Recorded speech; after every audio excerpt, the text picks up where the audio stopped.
Balai, baguette, imitation ratée et chapeau magique. Le téléachat qui commence.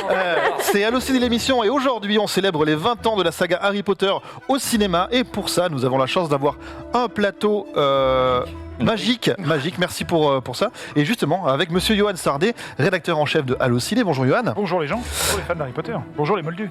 Bonjour les... Oui, bah oui. J'ai salué tout le monde. T'as tout le monde. Bonjour les mange-morts. Oh bah super, tu connais ton camp. Non mais Michi, regarde, voilà, ça nous intéresse.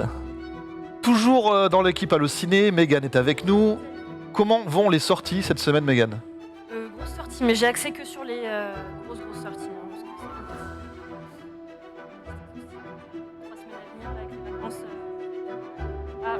On me coupe la parole. Alors Mégane, t'es en train d'expliquer que le journal des sorties de cette semaine ne va pas couvrir que la semaine, mais plutôt toutes les vacances, puisque le retour de l'émission Allociné, ce sera le 4 janvier.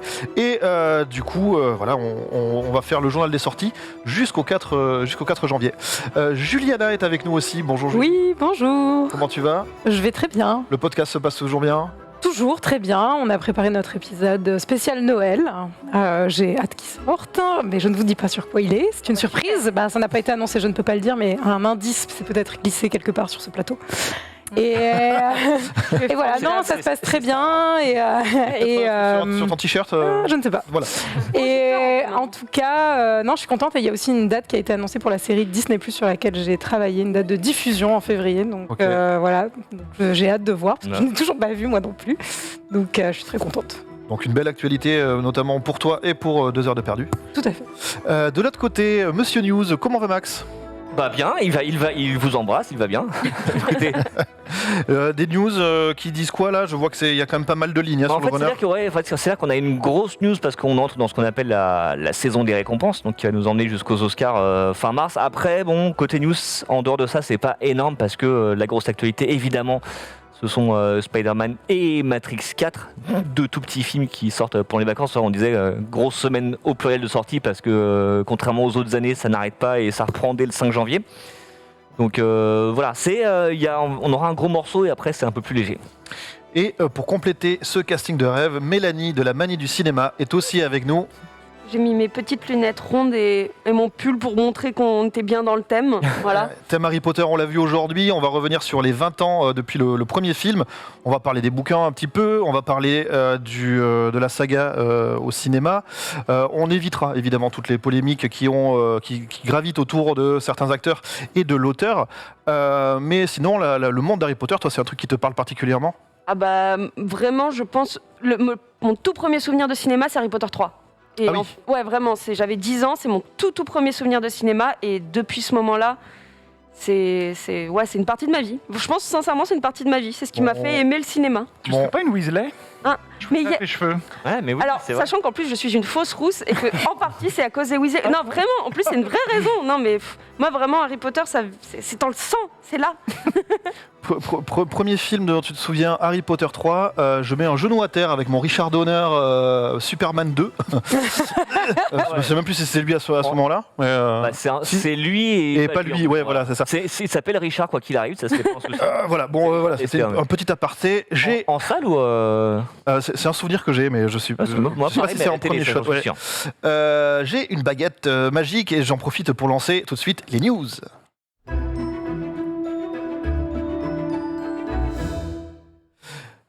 Pardon, la formule c'était le plus grand cabaret du monde. Ça, les news Romani, il est génial, on l'adore. News Omora, je vais dire Omora à la fin de tous les trucs. Par amour du goût, comme on dit. Max, les news aujourd'hui. Ouais.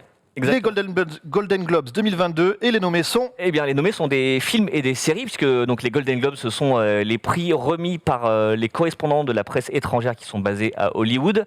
Donc ça récompense, comme je viens de le dire, en fait, des films et des séries qui sont divisés en 2 catégories, enfin plusieurs catégories. Côté film, il y a drame et comédie. Côté série, il y a drame, comédie et mini-séries et téléfilms, qui sont encore une catégorie à part. Donc, en fait, c'est la première cérémonie de de ce qu'on appelle justement la saison des récompenses qui va nous mener jusqu'aux Oscars à la fin du mois de mars. Et d'ailleurs, on appelle souvent les Golden Globes l'antichambre des Oscars parce que ça nous donne une première vraie tendance sur ce qui nous attend aussi. Après, il y a aussi la version qui dit que c'est là que les votants aux Oscars se disent « Ah tiens, il faut que je rattrape tel film, avant de faire les nominations et de voter. » Donc à la fois la séance de rattrapage et C'est ça, en des fait, pronostics. c'est là qu'en fait, il y a des favoris qui commencent à se dégager. Côté cinéma, quels sont les favoris, s'il te Ouais, plaît? donc du coup, comme il y a beaucoup quand même de nominations, j'ai réduit vraiment uniquement à des trucs, les trucs les plus saillants. Donc les favoris, en fait, côté drame, il y en a deux. Donc c'est Belfast de Kenneth Branagh et The Power of the Dog de Jane Campion, qui ont tous les deux 7 nominations. Et je trouve ça assez symbolique, en fait, qu'on ait ces deux films côte à côte, parce que Belfast sortira en salle. Nous, ce sera au mois de mars. Et The Power of the Dog est sorti sur Netflix. Donc, c'est vraiment un film de salle, un film de plateforme, ce qui correspond parfaitement à l'état et à la mutation du cinéma en ce moment. Qui a vu Power of the Dog autour de la table? C'est un truc que vous conseillez? Moi, je suis sur un gros morph, mais Alors, on a un morph ici, Mégane. Non, je suis pas d'accord. Moi, je conseille, mais après, c'est vrai que c'est un film très particulier. Ouais. Ouais. C'est vraiment un film de Jane Campion. Si on ne connaît pas trop son œuvre. Et encore, je trouve que ça, Et encore, je ressemble pense que sans c'est- ressembler. Hein. Et encore, je pense que c'est peut-être le plus accessible. Ah ouais Ouais, je pense.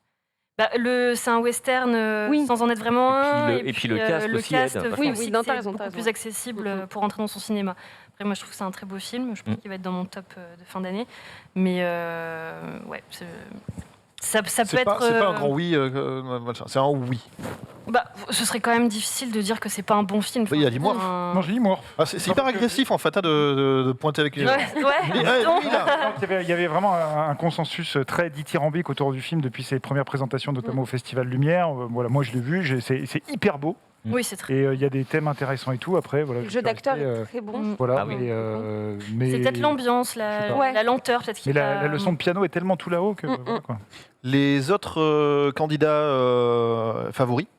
Donc après, on passe à la catégorie comédie musicale. Donc là, le favori, c'est Don't Look Up, Ah. qui sort le 22 décembre. Ouais. Donc le film de Adam McKay, avec un casting qui réunit à peu près le tout Hollywood, sauf deux personnes, j'imagine, dont notamment Leonardo DiCaprio et Jennifer Lawrence, qui sont tous les deux nommés. Donc le film part favori avec 4 nominations. Et pour une fois cette année, la catégorie comédie musicale porte bien son nom, puisqu'on a 3 comédies musicales qui sont nommées. West Side Story de Steven Spielberg, qui est nommé en tant que meilleur réalisateur également. Tic Tic Boom de Lin-Manuel Miranda avec Andrew Garfield. Et Cyrano avec Peter Dinklage, qui lui sortira au mois de mars de... Ah. Ils n'ont pas mis In the Heights, du coup. In the Heights, non, en fait, il est nommé pour son acteur, Anthony Ramos, Mais pas qui est nommé... vraiment, non, pas en meilleur film. Ah, d'accord. Mais Cyrano, il est déjà En fait, dans la il- liste, quoi.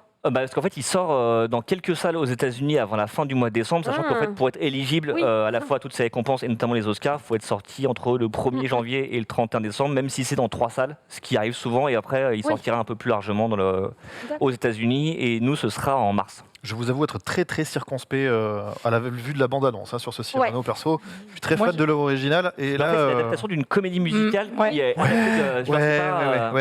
Moi, je suis très curieuse, mais Pareil. moi, j'ai vraiment Écrite par la hâte, quoi. sœur de Enfin, Peter Ah ouais Dinklage. ouais, je sais pas, genre, je trouve que c'est un projet qui est hyper original. Enfin, Ouais. c'est pas quelque chose qu'on a l'habitude de nous proposer, j'ai l'impression, et je crois que ça m'attire aussi. J'attends de voir la tirade des nez, vu qu'il n'y a pas d'histoire Alors, de nez. Hein, mais Pour quelqu'un qui a vu le film, elle n'y est pas. Justement, Ah bah. ils vont trouver un autre truc à faire. Ah, bah, le fait Oui. que ce soit n'importe.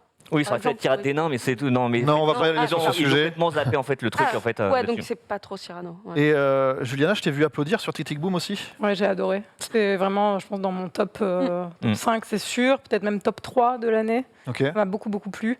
Et je n'ai pas encore vu West Side Story, j'y vais dimanche et je suis une cocotte minute. J'ai très très hâte. Je pense que je vais adorer. Ils ont repassé l'original sur, Ouais. Bah oui. sur M6. M6 hier Ouais. soir. Oui, Et oui. je suis resté scotché à le regarder pour me dire ok. Mm. Comme ça, je vais pouvoir faire le comparo, je vais bien l'avoir en tête. Mais il même est si- magnifique, hein, l'original. Hein. Enfin, moi, c'est un de mes films vraiment cultes aussi. Et je suis retombée d'hier sur M6 aussi. Pareil. Et en fait, c'est graphiquement, c'est une vraie réussite. Très, très beau. C'est très, très, très, très beau. Même si on le rappelle, la version Steven Spielberg, c'est plus une adaptation de La comédie musicale. la comédie musicale, base, Livret et de pas produit. du film Ouais. vraiment quoi. Ouais. Est-ce qu'il y a des oubliés Alors oui, il y a un oublié, heureusement, parce qu'on en a parlé avec Johan avant, ça m'a permis de l'avoir. C'est Nightmare Alley, le film de Guillermo del Toro, donc, qui avait gagné quand même l'Oscar avec son dernier film La forme de l'eau, qui pour l'instant n'est nulle part. Donc, alors que voilà, il a vraiment tout du film à Oscar, c'est-à-dire sur le plan technique, le casting, t'as Bradley Cooper, Kate Blanchett, Rooney Mara, Willem Dafoe, t'as donc vraiment un casting d'acteurs Oscar. Donc le film n'est nulle part. Sinon, globalement, je trouve que ça va parce que les films sont plutôt bien représentés, les films attendus. C'est-à-dire que Dune est quand même est présent de plusieurs manières. La méthode Williams avec Will Smith, qui est clairement un film à Oscar, il est présent lui aussi. Spencer avec Kristen Stewart est présent justement grâce à Kristen Stewart. Il y a The Tragedy of Macbeth, le film de Joel Cohen, qui lui est nommé grâce à Denzel Washington. Donc globalement, ça va. Je trouve juste que sur la catégorie meilleur film en langue étrangère, il y a 2 films qu'on aurait pu s'attendre à voir. Il y a tout d'abord Julie en 12 chapitres, qu'on avait adoré, qui était à Cannes, qui a été très bien reçu par la presse, par le public. Donc on se disait il avait toutes ses chances pour en tant que meilleur film en langue étrangère et il n'est même pas nommé. Et un autre film, donc, c'est Titan évidemment, le candidat français aux Oscars, qui pour l'instant n'est pas nommé lui au Golden Globe. Ce qui veut pas dire qu'il ne le sera pas aux Oscars, mais bon, généralement c'est une première tendance. Je fais un petit aparté, on m'informe. Est-ce que Mégane et Mélanie, vous pourriez baisser un peu vos micros qui sont un peu trop au niveau du nez, on vous entendait pas trop. Voilà, n'hésitez pas à me dire. Est-ce que c'est mieux si c'est corrigé. Est-ce que tout est bon maintenant? Est-ce que vous m'entendez? Ok. Côté français, ça nous fait une transition parce qu'il y a quand même 2 Français qui sont nommés. Donc on a d'abord Marion Cotillard qui est nommée en tant que meilleure actrice dans une comédie ou comédie musicale pour Annette, en l'occurrence une comédie musicale. Et on a, comme à peu près chaque année évidemment, Alexandre Desplat, le compositeur. il avait réservé sa place. Hein, c'est juste que tu dis pour quel film va être nommé parce qu'en général il en fait plusieurs et on ne sait pas trop pour lequel il va être en lice. Et là c'est pour The French Dispatch de Wes Anderson. Très bien. Qui se tient. Sûr, il a son fauteuil, ils sont en train de lui broder ses initiales. Exactement. Il vient, il a Au moins, sa ils se petite disent, place. je crois qu'en fait, les seules années où ils y sont pas, c'est qu'ils se sont plantés en fait dans les nominations. C'est vrai que ça fait partie des. Mais vraiment, le truc qui se démarque, c'est les comédies musicales cette année. Il y a un trope, quoi. Enfin, il y a un truc. Même en France, ça revient beaucoup là. Du coup, même en France, ouais. Ouais. Et du coup, il y aura Cyrano aussi. Il y a Jacques Audiard qui prépare une comédie musicale qui tournera en langue espagnole. En fait, il y a. Est-ce que c'est pas une mouvance un peu de. On vient de passer 2 années pas dingo. Les comédies musicales, c'est censé être quelque chose d'assez joyeux. On a envie de retourner sur quelque chose d'assez joyeux. Ça dépend parce que West Side Story était tourné avant la pandémie. Covid, The Musical. In the Heights aussi, ça a été tourné avant. Annette a été tourné avant. Donc je pense qu'il y a. En France, je crois qu'il y a eu des appels à projets pour faire justement des comédies musicales. Donc, d'accord. Oui, bah voilà, d'accord. Auprès du CNC. Auprès de La Lande, en fait. C'est La Lande qui remet un genre au sommet et d'un coup tout le monde dit tiens, c'est vrai qu'on aimait bien les musicals. Qui était d'ailleurs lui aussi à la télé cette semaine. Oui, c'est vrai. Même question maintenant, on va passer, si vous le voulez bien, côté série. Ouais, donc série pareil, donc j'ai décomposé selon les différentes catégories. Donc côté drame, sans grande surprise, le favori c'est Succession, la saison 3 qui s'est terminée hier en France. Donc, Succession. Ah ouais, c'était à 3-9 que ça s'arrête? Oui, oui, il n'y a que 9 épisodes. Ah, j'étais convaincu qu'il y en avait 10. Non, il y en a 9. J'attendais la fin pour me faire toute la saison là. Et bah, tu peux, tu peux y aller. Je suis en vacances vendredi. La saison 3 donc, qui est en lice pour 5 prix, dont évidemment meilleure série et des nominations pour quasiment tous ces acteurs et actrices. Il y en a juste un qui n'est pas nommé, ce qui apparemment comme Matthew McFadden, ce qui tout le monde trouve ça un peu honteux. Côté comédie également, pas vraiment de surprise puisque le grand favori c'est Ted Lasso, dont on a beaucoup parlé ici, qui part favori avec 4 nominations, dont meilleure série et évidemment meilleur acteur pour Jason Sudeikis et sa moustache. Meilleur second rôle. Ouais. Ah mais oui. Exceptionnel. Moi, excusez-moi, j'ai pris une vague d'amour pour cette série, là. Comme ça, là, de tout le plateau à droite. Brett Goldstein. Oui. Le comédien, il est Il exceptionnel. est trop bien. Et peut-être à gauche aussi, mais en tout cas, j'ai vraiment été submergé. Justement, et en fait, C'est très compatible avec tes goûts, je pense que tu vas c'est bien. Vraiment, si tu me dis ça, je vais valider. Bah, c'est parti. Faut vraiment pas avoir de cœur pour pas aimer Ted Lasso. Oui, et enfin, côté mini-série téléfilm, là c'est un peu plus surprenant, puisque le grand favori, c'est une mini-série qui s'appelle Made, qui a été diffusée sur Netflix, qui part avec 3 nominations, dont meilleure mini-série, meilleure actrice pour Margaret Qualley, meilleur second rôle pour Andy McDowell, qui est la maman de Margaret Qualley, ce qui veut dire que potentiellement la mère et la fille peuvent être récompensées à l'issue de ces Golden Globes. C'était vachement bien ça aussi. Parmi les oubliés, du coup Là, pareil, je trouve que globalement ça va. Moi, je me dis que peut-être ils auraient pu nommer WandaVision et Sense of a Marriage avec Oscar Isaac et Jessica Chastain en tant que meilleure mini-série ou téléfilm, parce que là, ils sont quand même nommés pour leurs comédiens, et heureusement. Et White mais Lotus ils auraient pu. White Lotus, j'ai complètement oublié. C'est un peu le phénomène de l'été. Bah oui, qui est super en plus. Je comprends Très pas non déçu. plus pourquoi. Et Squid Game, que tout le monde en a parlé, pas de Justement, rien du tout. Pour là. moi, justement, c'est la grosse surprise en fait, c'est que c'est pas tant un oublié qui a fait sensation au Golden Globe, c'est surtout que Squid Game est présent avec 3 nominations et notamment meilleure série dramatique, ce qui est une première historique évidemment pour la Corée, parce que En vrai, général, c'est c'est cool. arrivé à des séries anglo-saxonnes, ce genre de Je sais récompense. pas. Moi, j'ai toujours pas vu, donc Moi non je suis la plus, seule mais- personne en France. Bah, on est 2 à ne pas C'est avoir vu. très- Non, mais- J'ai un peu du mal à comprendre aussi. Mais, en fait. j'ai du mal à comprendre aussi parce C'est que. qu'en fait, j'ai enfin, l'impression que c'est un phénomène, donc oui, du c'est coup, le faut buzz, donc du coup, faut la mettre quoi. Alors Et est-ce que c'est pas aussi il y a un peu d'autres séries coréennes qui sont bien mieux. Bah voilà, bien sûr. justement, est-ce que c'est pas un peu politique du fait de mettre une série coréenne, Peut-être mais qui aussi, soit je sais pas. mondialement connue maintenant? Peut-être, je sais pas. C'est un peu ça aussi, Je sais pas. franchement. Côté français, Côté français, justement, on a 2 nommés. Le premier, c'est Tahar Rahimi qui est nommé pour la 2e année consécutive. L'an dernier, c'était au côté cinéma pour Des Inouïables. Cette année, c'est côté mini-série ou téléfilm, puisqu'il est nommé en tant que meilleur acteur pour Le Serpent, donc, qui est disponible aussi sur Netflix. C'est une acquisition, par Ça, contre, c'est pas une production. Et alors, l'une des énormes surprises aussi, c'est Lupin, avec Omar Sy, qui est nommé en tant que meilleur acteur pour Omar Sy et meilleure série dramatique. C'est cool, en Là vrai. aussi, fallait les gens qui avaient parié dessus, je pense Ouais. qu'ils sont riches aujourd'hui. rien pour Cowboy Bebop, non je déconne. Je suis pas convaincue. Et, Mais plus tard. et du coup, les résultats, c'est pour quand? Les résultats, donc c'est dans la nuit du 9 au 10 janvier pour nous. La petite subtilité, c'est qu'on ne sait pas encore où ça va être diffusé, puisqu'il y a eu des polémiques l'an dernier par rapport au manque de diversité parmi les votants et au manque de partialité chez eux. Donc du coup, ça a amené une refonte. Et en fait, NBC aux États-Unis, qui est la chaîne historique, le diffuseur des Golden Globes, en fait, s'est désisté. Pour l'instant, ils n'ont pas dit qu'ils reprenaient l'affaire. Et en France, Canal+ non plus. Donc peut-être que ce sera diffusé en ligne sur le stream. site. Alors c'est en pleine nuit, mais Bon, on a couvert les Game Awards jusqu'à 5h du matin, jeudi C'est dernier. Donc, peut-être que ce sera diffusé uniquement en ligne sur le site des Golden Globes, mais pour l'instant, il n'y a pas de chaîne vraiment.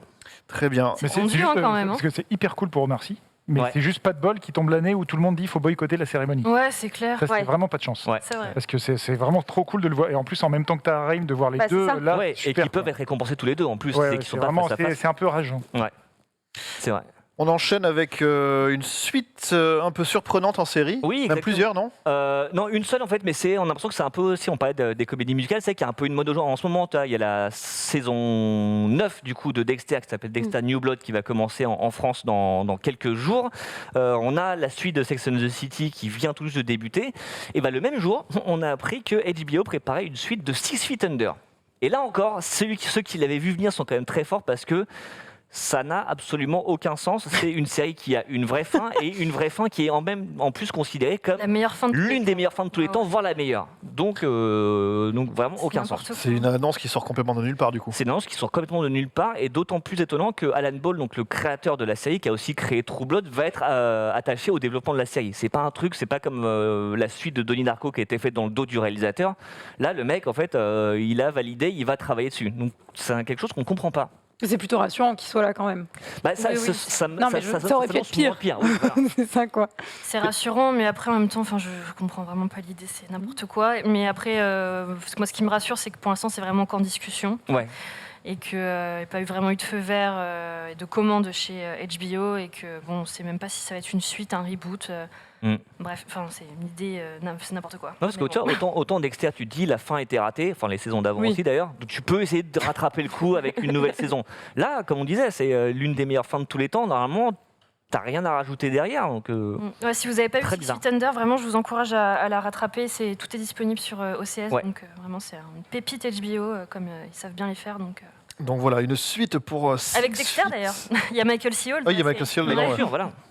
Et on en parlait tout à l'heure, Exactement. Cowboy Bebop, une saison et puis s'en va. Exactement. Donc c'est Cowboy Bebop dont le plus grand bien avait été dit sur ce plateau de ce côté-là, du côté de Nanix, je me rappelle notamment. Et bien la série qui a été lancée le 19 novembre est déjà annulée après une saison, Miskin. et sachant que ça n'a pas traîné parce que des fois ils laissent un peu macérer ça pendant 6 mois et puis ils disent finalement non.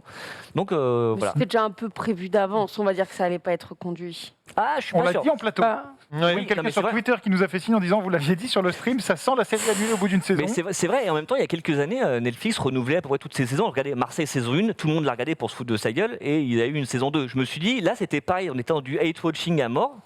Et peut-être que. Mais peut-être que les chiffres n'ont pas suivi. Hein, Ouais. C'est ça Enfin, aussi, de toute façon, il n'y a pas trop de secrets. Généralement, c'est. C'est peut-être ça en fait. Alors évidemment, il y a comme d'habitude, il n'y a pas de raison officielle de l'annulation, mais c'est quelque chose dont on avait parlé au moment de l'annulation de Jupiter's Legacy, qui pareil était une grosse série ambitieuse qui n'aura duré qu'une saison.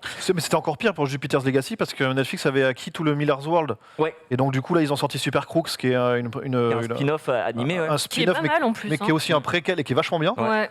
Et du coup ils avaient tout en projet de faire un univers étendu machin et Bah, ça ça peut être c'est leur Marvel Cinematic Universe, Un peu, ouais. mais c'est ça, donc ça ils n'ont pas pu. Et en fait, l'une des choses qui a peut-être joué, c'est ce qu'on appelle le taux de complétion, c'est-à-dire la différence entre le nombre de gens qui ont regardé l'épisode 1 et le nombre de gens qui sont allés jusqu'au bout de la série. Parce que peut-être que pour le pilote, les gens ont regardé les 2 premiers épisodes et se sont arrêtés. c'est ma faute, hein, j'ai fait le pilote et c'est tout. Bah voilà, ils ont dit ça s'est joué à une personne. Ah, bah ouais. Je peux pas dénoncer. Bravo, Menro. Elle est là, et moi je suis armé avec une baguette magique. Qu'est-ce que je voulais vous dire d'autre? Est-ce qu'il y a une raison officielle quand même, à part que c'était nul? Bah non. En même temps, j'aurais bien aimé voir le communiqué de Netflix dire Oui. bah, Bon, désolé, c'était c'était pas nul. bien. Voilà. Alors désolé, je suis cynique exprès, mais Non, en fait, Netflix communique jamais vraiment sur les raisons des annulations. Donc voilà, à part le taux de complétion qui me semble être l'une des. Et puis le prix de la série aussi. C'est-à-dire que si les gens sont pas allés au bout de la saison 1 majoritairement, que tu sais ce que ça coûte derrière, tu te dis, bon, on va peut-être pas prendre le risque de commander une saison 2. si vous voulez voir à quoi ressemble Cowboy Bebop, il y a tous les épisodes de l'animé disponibles sur Netflix et je vous encourage à regarder ça plutôt que le remake. Mais faites-vous votre avis, bien sûr.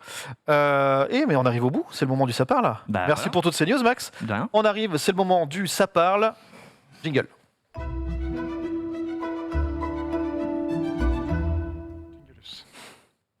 Pardon? Jingulus. Ah oui, Jingulus.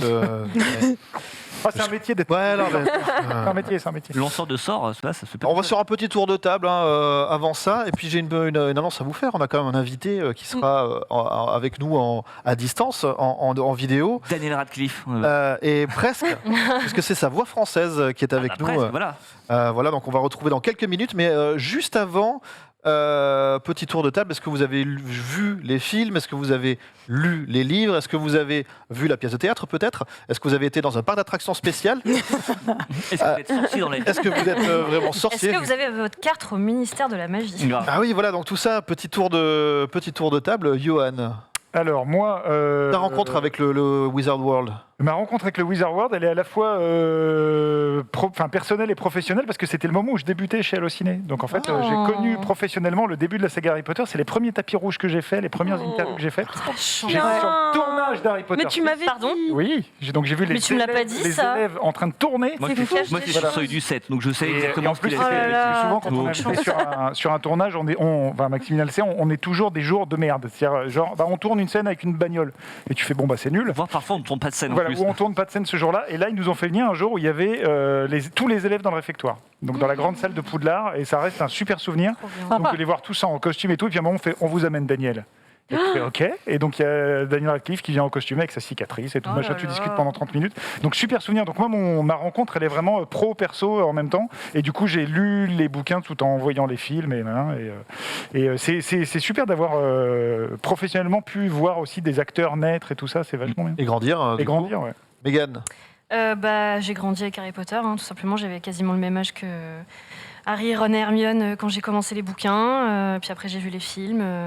C'est une grande partie de ma pré-ado et de mon adolescence.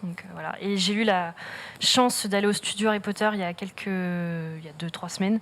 À Londres, j'avais des étoiles plein les yeux, c'était trop bien.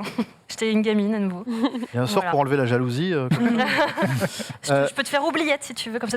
C'est ça, c'est comme ça. Et du coup, il te repose la question. Et du coup, Harry Potter, Côté news, les Golden Globes. Bonjour à tous et bienvenue dans cette émission. Juliana, Harry Potter. moi, pareil, j'ai grandi avec lui, puisque j'avais le même âge aussi quand les bouquins sont sortis. Mais moi, je me rappelle vraiment avoir vécu, comme à mon avis beaucoup de gens de ma génération, le tout début du bouquin quand personne connaissait et quand ça a commencé à grandir. Et les films arrivaient. Moi, j'avais un classeur où je faisais des revues de presse, où je découpais les trucs Wow. dans les Ah ouais. magazines et tout. Je l'ai toujours d'ailleurs chez mes parents. J'adorais et très fan depuis toute petite.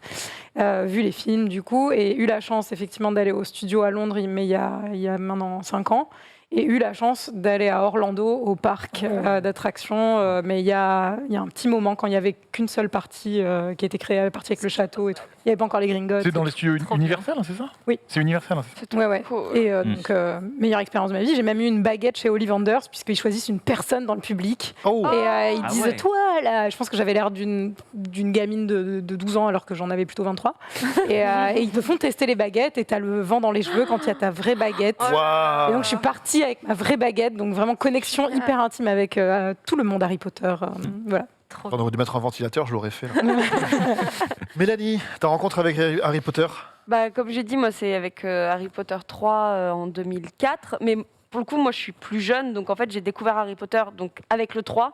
Et c'est après que j'ai vu le 3e film que j'ai commencé à lire les livres. Okay. Donc, ça a été un peu avec rebours. Mais par contre, ce que j'aime beaucoup avec Harry Potter, et en vrai, c'est ce qui me touche le plus, c'est que j'ai partagé ça beaucoup avec ma grand-mère qui a quasiment 100 ans. Okay. Wow. Qui a 96 ans actuellement et qui est ultra fan de, comme elle dit, le petit garçon aux lunettes rondes. C'est genre vraiment, elle est ultra fan. Et j'avais, il y a quelques mois de ça, j'avais fait un test, je l'avais au téléphone, j'avais fait le test Harry Potter pour savoir dans quelle maison elle était. On avait trouvé qu'elle était chez Serre d'Aigle. J'avais tweeté ça et il y a Warner Bros qui nous a offert une écharpe Serre d'Aigle pour ma grand-mère et elle la porte de temps en temps. Et je trouve ça juste trop mignon. Et en fait, voilà, moi, c'est un truc que je partage vraiment avec toute ma famille. Enfin, je suis née avec ça, vraiment. C'était là depuis un peu toujours. On en profite pour remercier évidemment Warner Bros qui nous a permis de décorer un petit peu le plateau. Vous voyez, avec des écussons, avec des jeux de plateau, des decks et des baguettes magiques, en l'occurrence. Max, Harry Potter, ça se passe comment chez toi? Il y a des tours de magie, qui disparaissent, c'est incroyable, tu dois voir. Non, moi j'ai commencé par les livres aussi, mais genre début des années 2000, je crois qu'il y avait les 2 premiers sorties, parce que c'est mes frères et sœurs en vacances qui me les ont fait lire, parce que j'avais plus rien à lire, et ils me disent, il y a ça qui est bien.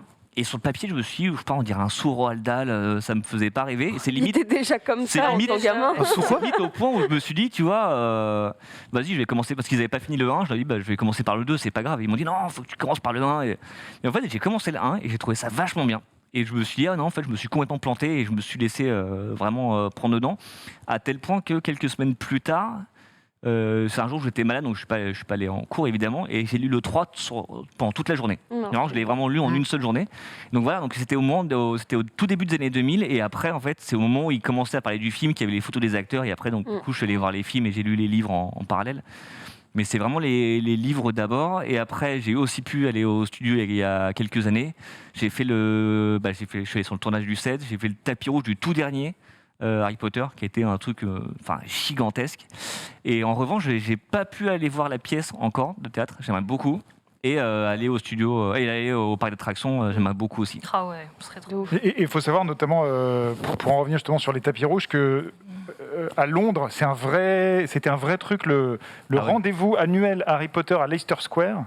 C'était un truc incroyable. Moi, ils avaient dit, parce qu'en fait, Leicester Square était en travaux, ils ont déplacé ça à Trafalgar Square, qui, en général, dans les films anglais, c'est souvent là qu'ils fêtent genre la fin de la guerre ou des trucs comme ça.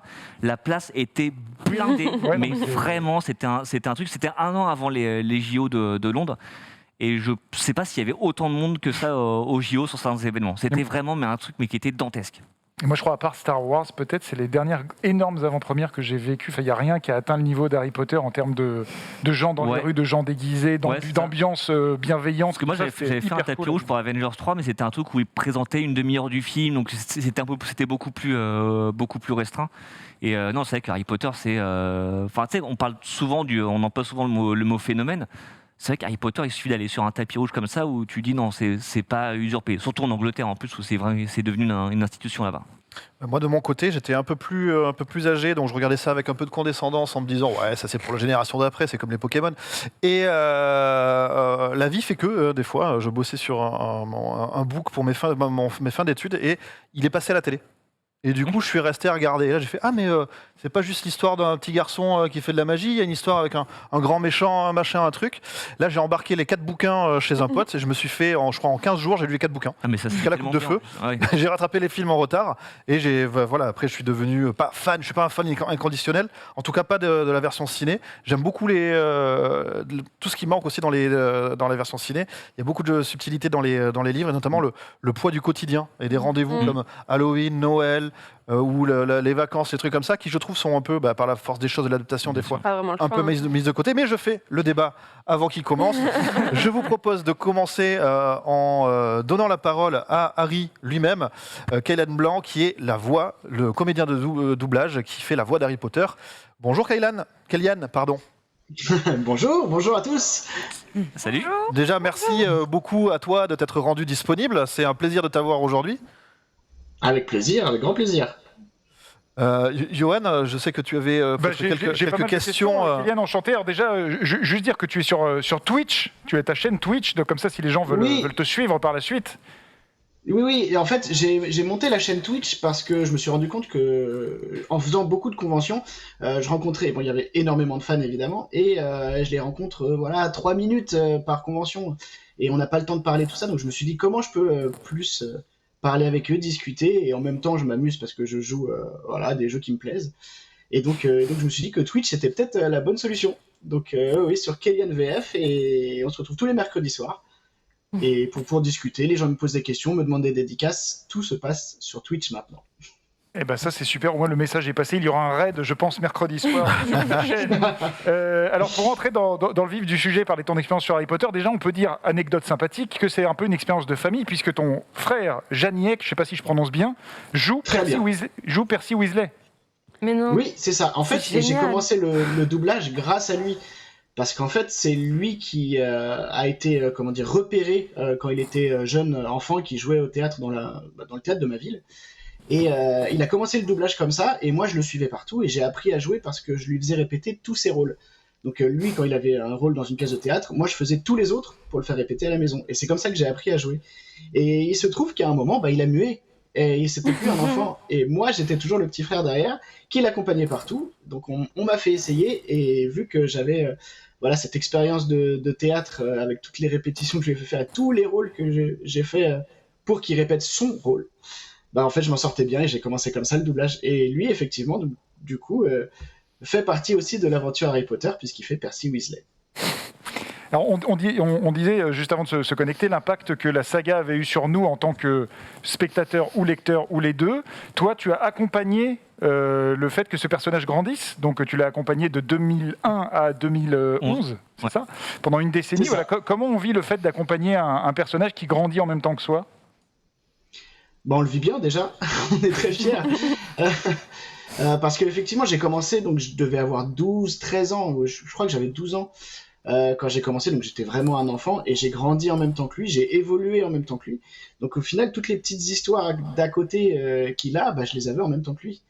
Et donc ça permettait de m'identifier de façon beaucoup plus facile du coup.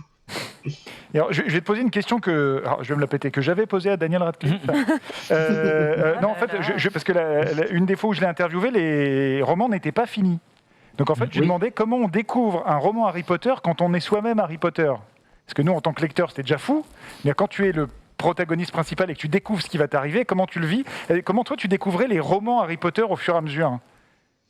Effectivement, il y a un regard qui est très très particulier, parce que moi aussi j'ai lu les livres avec grand plaisir, parce que je trouve que c'est extrêmement bien écrit, et je suis rentré dans l'histoire ultra facilement, c'était vraiment bien. Mais il y avait toujours ce petit côté comment ils vont la faire, comment ça va être tourné, et comment moi je vais la jouer, comment je vais jouer cette scène. Et évidemment, tout ce que je m'étais imaginé, ça n'avait rien à voir avec ce qui était dans ma tête. Donc on repartait à zéro quand on voyait le film. Mais quand je lisais les livres, effectivement, je partais de toutes les scènes, comment je vais le jouer, comment ça va se faire, comment ils vont le faire, et comment moi je vais pouvoir jouer la scène. Et chaque page, en fait, c'était ça dans ma tête. C'est quand même drôle de se dire que quand tu lisais les livres, quand tu lisais donc les paroles de Harry Potter, c'était ta voix, que ce serait vraiment ta voix en fait aussi. Ça, il n'y a qu'une seule personne qui peut dire oui, en fait, quand je lis, je m'entends, mais ce sera ce qu'entendra toute la France. C'est quand même dingue. Oui, c'est dingue. J'ai une chance inouïe, vraiment.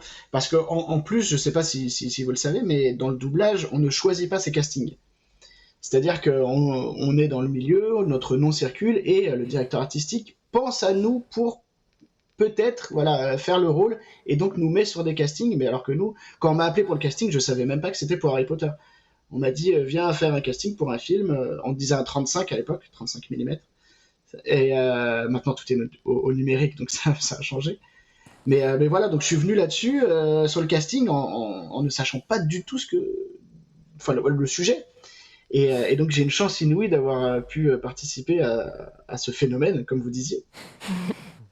Et alors, comment tu as vécu aussi l'évolution de la technique de doublage en tant que telle? Parce que sur une décennie, on est passé, j'ai l'impression, d'un monde où on doublait des fois peut-être à plusieurs, ou en tout cas un vrai travail collectif, à des choses plus solo. Les réseaux sociaux s'en sont mêlés avec des NDA dans tous les sens, où j'imagine que vous n'avez pas le droit de dire la moindre info. Enfin voilà. Et alors qu'en 2002, c'était peut-être pas le cas, enfin en 2001 au début. Je sais que sur Star Wars, les comédiens, quand ils doublaient, en fait, ils voyaient pas l'image, il y avait que la bouche. En fait, tout était masqué sauf la bouche. Donc, est-ce que tu as vécu une espèce d'évolution comme ça, une dégradation, entre guillemets, des conditions de travail? Alors, il y a eu une dégradation dans le sens où l'image était de plus en plus cachée au final, au fur et à mesure des films. Sur le 1, elle était peut-être un peu terne, un peu floutée avec un logo, mais on voyait, on arrivait à bien voir ce qui se passait. Sur les derniers, beaucoup moins. C'était un peu à la Star Wars avec en noir et blanc, vraiment flouté, les effets spéciaux pas finis. Ou alors je sais pas si c'était pas fini parce que c'était vraiment pas fini ou c'est parce qu'ils voulaient pas nous envoyer la vraie version. Mais effectivement,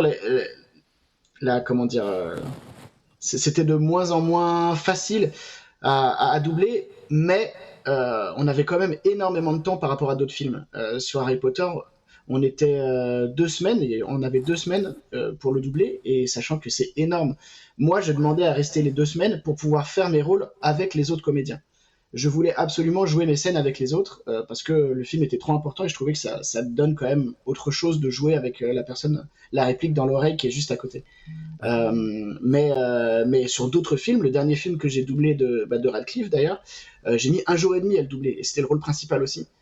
Donc on passe il y avait quand même un certain budget ou quelque chose qui faisait qu'on pouvait travailler quand même d'une façon bien meilleure que d'autres fois. Et en général, le doublage en fait comme ça d'un Harry Potter, ça intervenait combien de temps avant la sortie? Est-ce que les délais étaient raccourcis aussi sur la fin, ou est-ce que c'était genre 1 mois avant la sortie? Alors, j'ai plus de souvenirs sur les premiers, je me souviens plus, mais effectivement, sinon les derniers films, on les doublait peut-être 1 mois et demi avant la sortie ciné, donc c'était très très court. Et leur but, clairement, c'était qu'il y ait le moins de fuites possible, et plus on raccourcit le temps, moins il y a de chances qu'il se fasse pirater ou quoi. Mais effectivement, les délais sont courts, les délais sont très courts. Sur 8 films, si tu avais un souvenir particulier à partager avec nous, ce serait lequel? Oui, j'en ai 1000 des souvenirs. Mais ce que je retiens au maximum, c'était l'ambiance familiale qu'on avait et le trio qu'on faisait avec Manon et Olivier, où on avait donc à peu près le même âge, et notre grand jeu, c'était de se faire rire, de se faire rater. Et on était des enfants, donc forcément on faisait des bêtises, et on en a fait des milliers, mais ça... on a perdu énormément de temps à se faire rigoler les uns les autres pour rater les scènes. Et voilà, il y a la dernière scène que j'ai fait avec Olivier, qu'on peut retrouver sur YouTube, qui a été mis sur YouTube, parce que on avait filmé où on s'échangeait les rôles, on prenait des accents, on faisait tout, parce qu'on voulait surtout pas finir l'aventure au bout de 10 ans. Et donc on a vraiment mis 2 bonnes heures à faire une phrase de peut-être une boucle qu'on appelle une boucle de 37 secondes parce qu'on voulait pas finir, on voulait surtout pas finir cette aventure. C'était quelle scène, cette dernière? Alors la dernière scène qu'on a doublée, c'était au moment où il y a la bataille finale dans le château, et il y a un moment je donne alors je sais plus, je crois que c'est la carte du maraudeur ou quelque chose à Ron et Hermione, et moi je m'en vais ailleurs, je monte les escaliers. Je leur dis voilà, tenez, comme ça vous saurez où me trouver ou quelque chose comme ça. Et voilà, c'était ça, la dernière scène qu'on ait doublée, c'était celle-là. Oui, c'est même pas une scène iconique ou quoi. C'est, Non, toujours comme ça, pas ouais. du tout. C'est comme James Bond, la Ouais. dernière scène de Mourir peut attendre, c'est James Bond dans un couloir qui tourne à droite. Quoi. Oui, non, mais toujours c'est un ça. peu nul. Ouais. Tu parlais de la fin de l'aventure. Il y a Chris Columbus, le réalisateur du Harry Potter 1 et 2, qui a dit qu'il serait ravi de retrouver le casting, maintenant qu'ils ont l'âge, pour tourner un film sur l'enfant maudit. Est-ce que toi, voilà, qu'est-ce que tu penses de cette idée, ou qu'est-ce que tu penses de l'idée de gens qui disent qu'il est peut-être déjà temps de faire un reboot sous forme de série, par exemple, ou des choses comme ça? Alors, évidemment que je trouve que c'est une bonne idée. Après, moi, je me dis que c'est peut-être un petit peu tôt encore. Je trouve que il faudrait peut-être 4-5 ans encore pour que y ait les Animaux Fantastiques là qui soient sortis, que tout soit ça fini, et qu'après on reparte sur autre chose. Voilà, où on revienne sur Harry Potter. Mais là, je pense que c'est pas le moment. Donc après, si ça se fait, mais je suis plus que ravi et j'y vais, mais avec tellement de plaisir parce que ça fait 20 ans maintenant que ça a commencé, ça fait 10 ans que ça s'est fini et ça nous manque clairement. Et justement, là, pour ces 20 ans, il y a tout le casting qui va se réunir pour une émission spéciale, un peu comme à la Friends sur HBO Max en janvier, le tout 1er janvier aux États-Unis. Est-ce que ça vous a donné une idée, vous aussi, pour vous réunir, peut-être pour fêter les 20 ans et est-ce que tu as été contacté, est-ce qu'il y aura une version française doublée de cette émission réunion spéciale Harry Potter? Je sais Retour pas. à Poudlard. Parce Je que sais Friends, pas. c'était le casting, c'était Parce que les voix Friends, françaises. Originel. voilà. Parce que pour Friends, Je les voix pense que- françaises, ouais. Effectivement, je pense que si ça se double, j'espère que ce sera nous. Mais pour l'instant, je ne sais pas. Je ne sais pas. Et alors là, je sais pas, on est le combien là, le 14, ça sort dans 2 semaines du coup. Oui, mais après, justement, pour Friends, ils l'avaient redoublé, mais plus tard. Ouais. Oui, Ils l'ont mis au moins 1 ou Ouais, 2 ouais. mois plus tard, donc potentiellement. Vous avez laissé en VO Voilà, c'est ça. STF Oui, au début. Kéliane, est-ce qu'on peut te demander quel est ton actu actuel? Est-ce que tu peux nous dire sur quoi tu travailles sans casser de NDA, bien sûr? Alors je travaille. Ah oui, c'est ça. C'est ça. Il faut faire. Fais attention à toi. Oui, j'aimerais pas que. Non, ce que je fais, c'est que en ce moment, il y a beaucoup d'un dessin animé qui s'appelle Fruity et Veggie, qui est un dessin animé pour les enfants qui passe sur Gulli, où c'est donc des mascottes qui, pour donner un petit peu envie aux enfants de manger plus de fruits et de légumes, donc tout ça sous forme d'aventure. Donc je fais Fruity et Veggie, je fais les 2 mascottes, donc ça c'est vrai que ça revient régulièrement. Et pour pas justement casser trop de trucs, je suis sur un manga qui est qui est très connu du milieu des animés. Mais je peux pas trop en dire plus pour l'instant parce qu'il y a Très plein de bien. choses qui vont se D'accord. préparer avec ça. Mais voilà, voilà Non, mais mon c'est- actualité. Ok. J'ai une dernière question. Vas-y, Yoann. Dans ta voxographie, parce qu'on appelle ça comme ça, une voxographie quand on fait des voix, il y a un autre personnage culte de la pop culture qui revient le 29 décembre sur Disney+, c'est que tu as doublé Boba Fett enfant. Ah oui, Dans l'attaque des clones. dans Star Wars. Et ouais, Mais dans non. l'épisode de Boba Fett. Donc voilà, quel Effectivement, souvenir tu j'étais gardes de enfant. ça et le Excellent. fait que Boba Fett revienne en superstar à la fin du mois. C'est super stylé déjà. Les personnages, j'ai eu une chance pareil, c'est incroyable qu'on me mette sur un Star Wars, même si le rôle est pas gigantesque, mais rien que de me dire que j'ai participé à un Star Wars, c'est aussi pour ça qu'on aime le doublage, c'est que on participe à des projets en tant que Français, ça n'existe pas des projets comme ça en France. Donc on participe à des monuments et effectivement Boba Fett, je sais pas si j'avais déjà fait Harry Potter quand il est sorti, je sais plus la date de sortie. C'est 2002. c'est 2002, C'est 2002 en Ouais, fait. donc c'est quelques Ouais. mois après 2002, le premier Harry Potter. j'avais fait juste le premier. C'était sur ma lancée, hop, on m'appelle pour Star Wars derrière. Non, mais- Quelle chance. Trop bien. Eh bien, écoute, merci beaucoup, Kéliane, de nous avoir accordé ce petit moment privilégié. On te souhaite de merci à bonnes vous. fêtes de fin d'année et le meilleur pour la suite. Ouais. Merci beaucoup. Et je voulais Merci. juste rajouter qu'on fait une spéciale dédicace, même si elle nous a quittés il n'y a pas très longtemps. Jenny Gérard, qui était la directrice artistique des Harry Potter, qui était l'une des plus grandes dames du doublage, si ce n'est la plus grande dame du doublage en France, que j'avais eu la Un chance amour, de en plus. rencontrer. Et elle était géniale, cette dame. Donc voilà. Et elle a participé, je pense, pour beaucoup à l'ambiance familiale que tu as dû vivre Bien sur les sûr. Harry Potter. Ouais. Bien sûr, c'était vraiment une famille et c'était comme une deuxième maman sur le plateau et elle était extraordinaire cette dame. Merci beaucoup, Kéliane. Merci beaucoup. Merci. On te laisse repartir vers Merci à d'autres vous. aventures. Bonne fin de journée à toi. Salut. Salut. Il est sympa comme tout. Hein. Oh là là. Sur Harry Potter. Sa chaîne. Kélian VF, la chaîne sur Ouais. Twitch, si vous voulez aller lui parler mercredi prochain, vous pouvez y aller, le stream est off de toute façon. Donc, pas de problème. Donc du coup pas demain, déconnez pas. Il y a encore Oui, le stream. la semaine prochaine. Après, vous pouvez y aller. De toute façon, il a parlé la semaine prochaine tout à l'heure, il n'a pas dit demain. Ah oui, c'est vrai. Ouais. Revenons donc à Harry Potter. Vox Homora.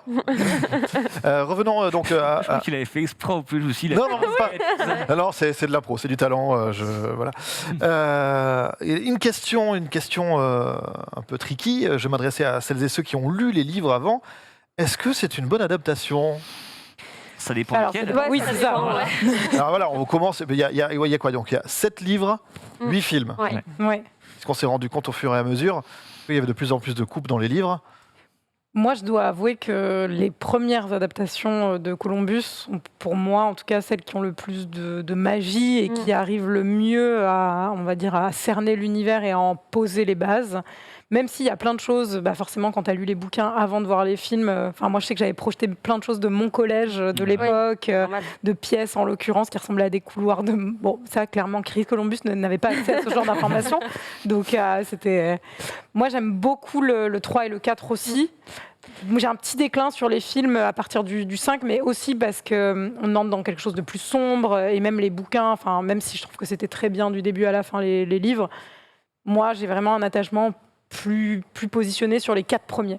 Je trouve qu'après, même dans les films, le rythme change, il y a des grosses longueurs, il y a des choses qui ne fonctionnent pas dans certains films aussi, dans les derniers, pour les avoir revus en plus récemment pour 2 heures de perdu, parce que c'est nos films de rentrée à chaque fois. Okay. Il y a des choses vraiment qui sont trop lourdes, moi je trouve, et il y a plus ce qui faisait l'attrait moi que j'avais sur les premiers films. Et puis surtout les 4 premiers films, c'est toi on parle de Chris Columbus qui est un spécialiste des films de Noël, des films pour enfants. Alfonso Cuarón après qu'on connaît pour Gravity, Roma et tout ça. Mais qui a fait La Petite Princesse, qui a inspiré justement, qui a fait que les producteurs ont appelé Alfonso Cuarón pour. Et après, c'était Mike Newell, mais qui a fait 4 matchs en enterrement. Tu vois, c'est des gens en fait qui ont une vraie patte. David Yates, en fait, c'est un mec qu'on connaissait très peu avant et qui est pas un yes man non plus, mais tu vois, c'est plus un faiseur que quelqu'un qui a une vraie vision.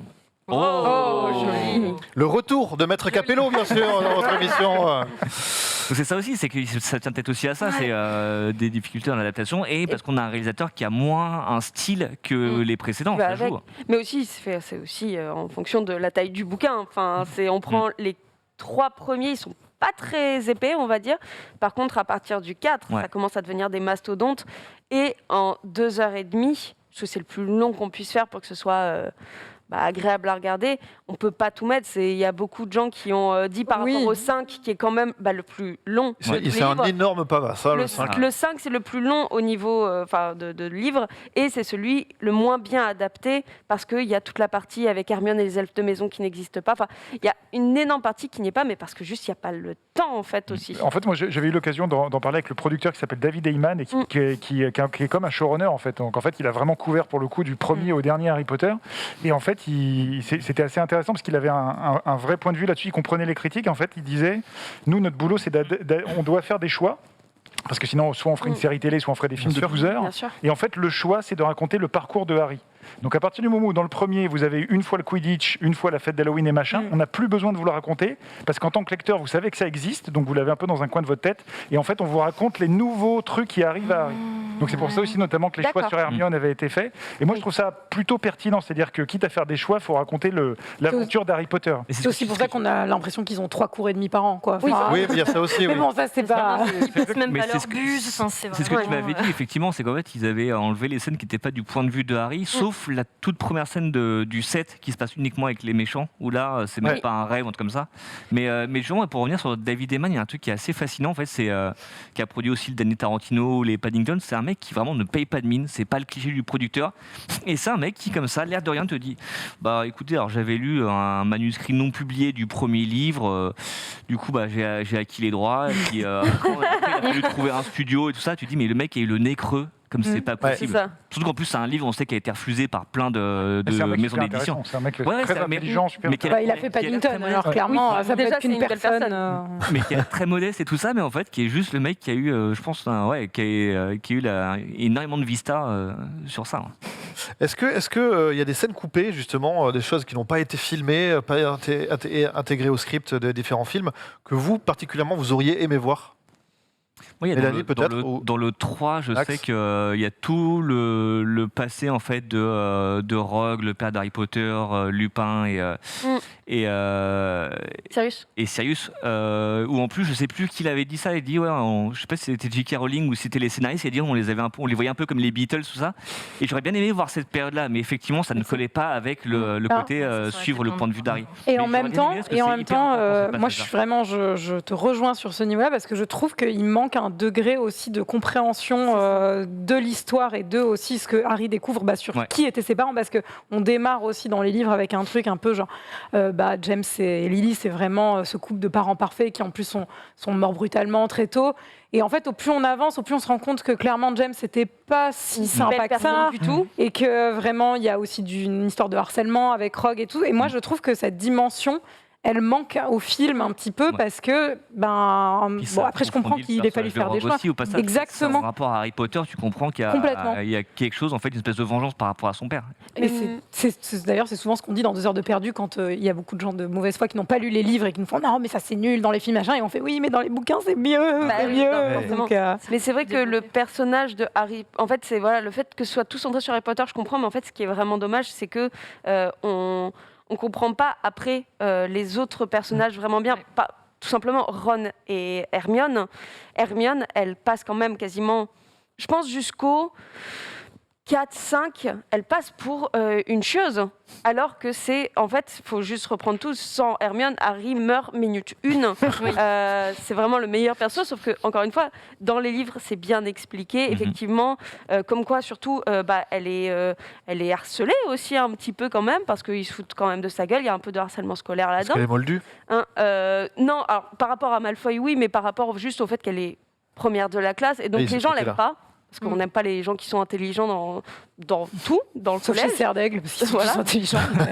Et en fait, le truc, c'est que justement, je trouve que dans les films, dans les premiers en tout cas, vraiment, Hermione, elle est... Et Ron même, c'est elle passe pour la petite première de la classe un peu relou, et Ron pour un gros bêta. Mais Ron, je pense que dans les livres, c'est vraiment, pour le coup, c'est vraiment mieux, parce que tous les films, pour moi, ils passent pour un énorme bêta, alors que pas du tout. Mais en fait, ils ont des rôles de sidekick d'Harry Bah, Potter, ouais, en fait, Ouais, voilà. mais Ils- c'est ça. très cliché, quoi. Exactement. Très cliché. Même Neville qui dans les livres, à un moment, tu as quand même ce doute sur est-ce qu'en fait la prophétie ça ne concernait pas lui, Ah donc la ouais, prophétie ça, qui ça. dit Ouais. Oui, ça a été renverser, complètement dedans. squeezé, ça. Ah, complètement. Ouais, ouais. justement, là c'est pareil que pour ce que tu disais sur les parents de Harry, là ça nuance le personnage de Harry. C'est vrai que tu dis depuis le début, on dit bah oui c'est l'élu, Voldemort a voulu le tuer parce qu'il pensait qu'il allait le renverser, et tu dis mais ça se trouve il s'est peut-être juste planté de personne, c'est que la vraie personne, le vrai élu était là, qui est le mec dont tout le monde se fout depuis le début, qui est un empoté, qui on pense ne sert à rien. Après, Et c'est vrai que ça manque aussi. il a quand même son schéma d'évolution. Oui, voilà, il y a oui, comme ça, mais il y avait ouais. quand même c'était hyper important pour le parcours du personnage de Harry, qui est dès le début conditionné comme l'ennemi à abattre pour Voldemort, et puis qui d'un coup se dit, ça se trouve en fait c'est pas moi, ça se trouve tout le monde s'est monté la tête, et moi je suis juste normal. Mais de la même, Pardon, je t'en de la même façon, en fait, dans la psychologie des personnages, il faut aller à l'efficace quand tu vas dans Bien un sûr. film, et donc Ouais. du coup, tu manques de place pour exploiter même Bien leur sûr. rapport entre eux, le rapport des trois. Ouais. De la jalousie, de comment tu Ça arrive te dans les comportes, 5, de, quoi. de la peur d'être, de la peur d'être isolé aussi, et de Mhm. comment tu grandis, comment tu changes par rapport à tes amis. Tout ça, bon, c'est effleuré dans le film, et c'est normal parce qu'il n'y a pas tant la place que ça. Bah oui. Mais dans les bouquins, moi, je trouve que c'est ça qui est intéressant. C'est comment, quand tu es ado, tu changes, comment tu te comportes, comment tu évolues, et dans des rapports aussi amoureux, complètement. Ouais, ce qu'on disait tout à l'heure aussi, c'est que c'est des adaptations, puis c'est surtout des blockbusters, c'est-à-dire des films qui ont quand même qui ont besoin d'être efficaces, de ne pas être trop longs parce qu'il faut que le ça. public familial puisse y aller, qu'il y ait assez de séances par jour, parce que entre 2h30 et 3h quand même de film, tu perds une séance, et ce qui forcément financièrement ça pèse. Donc il y a aussi des impératifs d'efficacité, des impératifs financiers qui rentrent en ligne de compte. Donc tu es quand même soumis vraiment à... Il y a des moments où je pense qu'ils ont dû arracher des pages du scénario en se disant Les elfes de maison. Ouais. Allez, salut.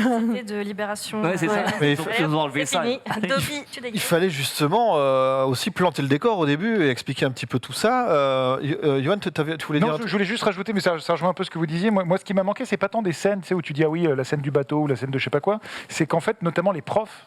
Moi, j'étais hyper frustré, surtout quand c'était des pointures du cinéma Mais c'est bien britannique. sûr. Ou Gary Oldman, enfin Sirius Black. En fait, ils ont tous une demi-scène et puis on les dégage. Je sais que, je crois que c'est Alan Rickman, c'était une de ses grandes frustrations, c'est de ne pas avoir eu plus à jouer, alors que son personnage est finalement presque le plus important. Oui. Au moment où il dit c'est moi le prince de sang mêlé, quand tu regardes les films, tu fais ok. Bon, Mais parce qu'on sait pas qui c'est. on sait pas, on comprend pas en fait. Donc en fait, moi la frustration elle vient, et encore une fois il fallait faire des choix que je comprends, mais elle vient plus du traitement notamment des adultes. Alors que dans le bouquin, quand t'apprends que c'est lui le prince de sang mêlé, putain, c'est comme un quoi. Surtout qu'en plus, dans les livres, depuis le début, tu te dis il est méchant, et au moment où tu as fini par te convaincre qu'en fait il est pas méchant, il fait et si tu fais c'est pas vrai. Mais c'est ça qui est dommage dans les adaptations, c'est même pas tant qu'ils aient coupé, la bouteille, n'importe quoi. La bouteille, elle est sentiment elle aussi. Donc...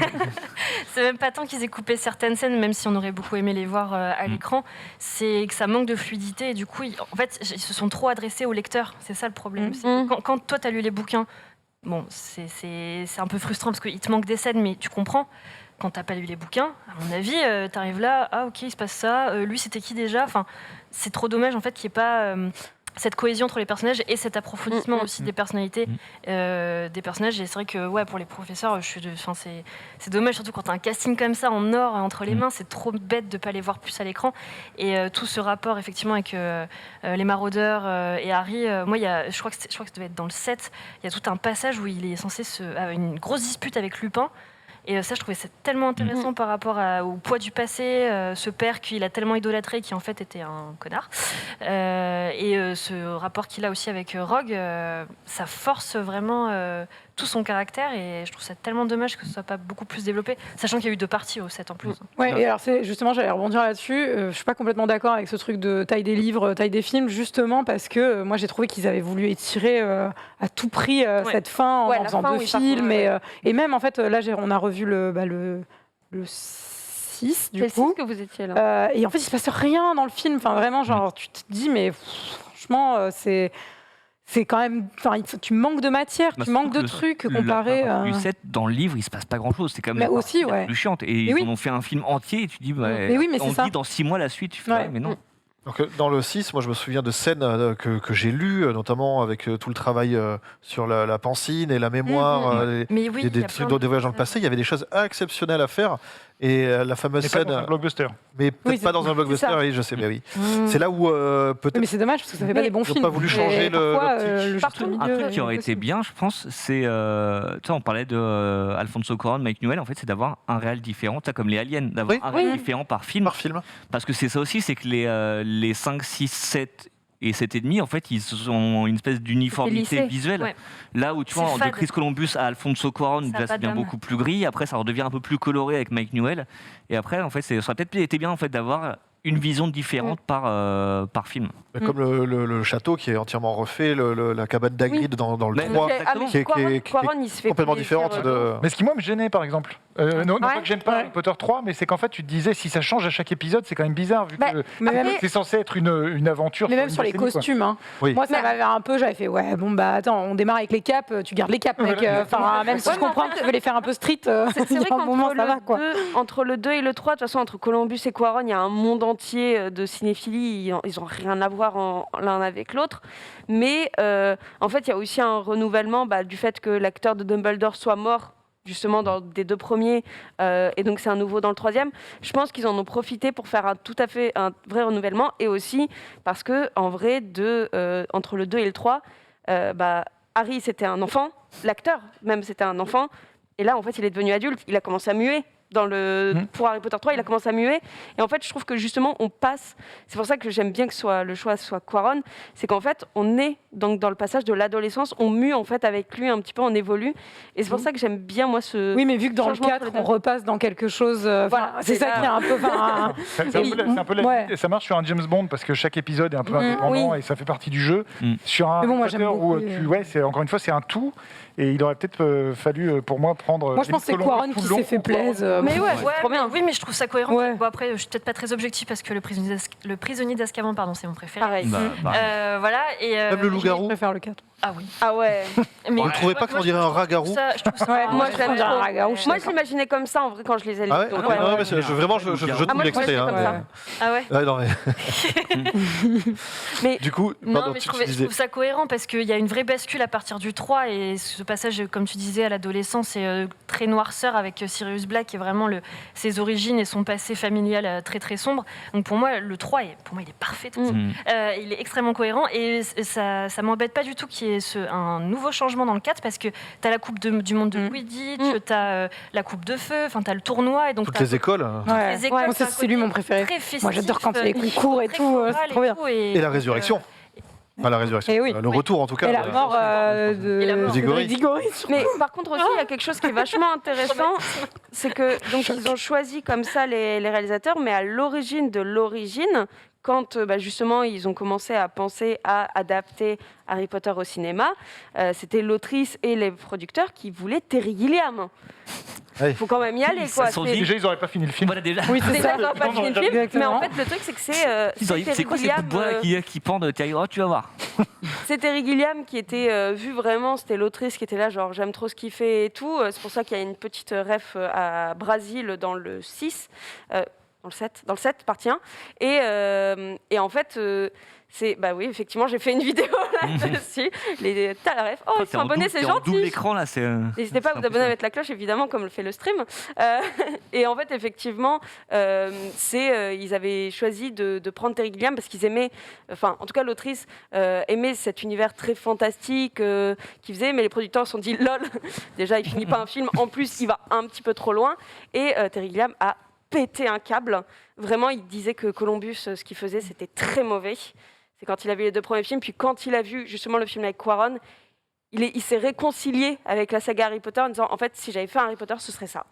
Donc oui effectivement ça change beaucoup, mais quand on se dit ok le tout premier réel qui était pressenti aurait fait celui-là, tout à fait. bon en fait ça va. Petit tour tu parlais du casting tout à l'heure d'Alan Rickman. Est-ce que ce casting, vous le trouvez réussi? Est-ce qu'il y a un acteur ou une actrice que vous auriez peut-être préféré à un autre, voire quelqu'un d'autre? Je vais te choquer, je suis désolé. Oh non. Oh là là. Tu Bon, vas je vais dire. rien Il va dire. Si, bah vas-y. Je suis fan de Michael Gambon par rapport à Richard. Ah bah oui. Je oui. trouve que oui. Richard, Bah oui. c'est une espèce Ah oui. de prestance où Ah, Michael je suis Gambon d'accord. dirait un Oui. vieux hippie. Je suis d'accord, mais il était vraiment plus dispo hein, là. Oui, il a- donc, Je sais qu'il était plus dispo. Alors, Tout va bien. Richard Harris, c'était tellement la classe en Richard Harris, c'est Marc Aurèle dans Gladiator aussi. Oui, Ouais. c'est- C'est Et- Dumbledore, quoi. C'est le Dumbledore du 1 et du 2, Ouais. donc, qui est un peu plus le Dumbledore du livre, a priori. Oui. Oui. Et petite anecdote, Ian McKellen on lui avait proposé le Oui. rôle de Dumbledore et il a dit lol nope parce que déjà un vieux avec une barbe blanche j'ai déjà fait. Ah, Dans les il Anneaux. avait déjà le costume en même temps. Et c'était surtout parce que justement Richard, le premier Dumbledore, il disait qu'il jouait mal. Donc il s'est dit bah non je vais pas le remplacer, on va pas se faire chier. Donc voilà, j'aime bien cette anecdote, elle est rigolote. Mais par contre, Richard Harris, on le voyait mal sur les scènes de combat parce qu'il était quand même très, très âgé. parfait. Mhm. Il était et- malade aussi. hein. Et moi, je suis un peu d'accord avec toi, Michael Gambon, je le trouve un peu plus débonnaire, hein, quelque part. Ah, mais Donc, ce il y a qui donne il y a des- une touche au il y personnage. a des Mais, chapitres dans le livre où il a un peu ce côté un petit peu plus pépère. Il Dumbledore. est un Ça peu me choque pas. out of the blue quoi, c'est vraiment il est. ouais, mais Dumbledore. bon, Mais moi, sinon, manque un peu ce de classe. casting, ouais. moi, je trouve que c'est la force d'Harry Potter, c'est Oui. tous les rôles secondaires aussi, des Ombrage. profs. Le jour où ouais, tu c'est ça. dis non, Ombrage, mais Ned j'adore Aston Alice. en Ombrage, c'est tellement du génie Ouais. de casting. ça. Cathy Bates, moi, j'avais vraiment. Ouais, mais Cathy Bates, Mais- ouais. Ah, mais ça marche. En fait, Non, non, moi, je trouve Imelda que vraiment tout fonctionne, vraiment du professeur Emma Chourave. Thompson. Ah ouais, Emma voilà. Aussi, alors qu'elle aussi, on la voit 3 minutes dans chaque Ouais. film, mais Oh. elle est parfaite. Mais quelles 3 minutes Ouais. On regrette un peu d'avoir vu comment elle s'appelait, celle qui leur apprend le ballet, c'est Bibine. Oui, Dans mais le là, premier, en fait, il y a des professeurs on la qu'on voit, dégage ouais. complètement. Bah, c'est Ouais. les moins connus. Voilà, en fait, c'est à ça. Et faire ça, c'est un peu dommage parce qu'elle avait un super look, je me rappelle, avec Ouais. ses yeux d'aigle et Et tout. là. c'est super peur. Dans la chouette. refait Ouais, en Shadow and Bone, oui, la tout série, à là, fait, ça. qui est vrai. Donc, Et moi, il y a un acteur que, c'est vrai que Brendan Gleeson en Mowgli Folloy aussi, Oui, c'est assez très dingue. bon. Non, moi, il y a un acteur que j'aurais bien aimé voir, en fait, c'est parce qu'il y avait une rumeur à l'époque, et c'était au moment où je lisais le 3, qui disait qu'il pourrait jouer Sirius Black, c'était Ewan McGregor. Et du coup, j'ai lu en fait Harry Potter 3 avec la voix d'Ewan McGregor sur Sirius Black. Je me dis, ça colle trop bien. Bon, évidemment, après, Gary Oldman est super. Gary Gary Oldman est quand même ouais. incroyable. Super, mais du coup, j'ai eu cette espèce de regret parce que j'étais super content que Ewan McGregor potentiellement puisse jouer Sirius Black.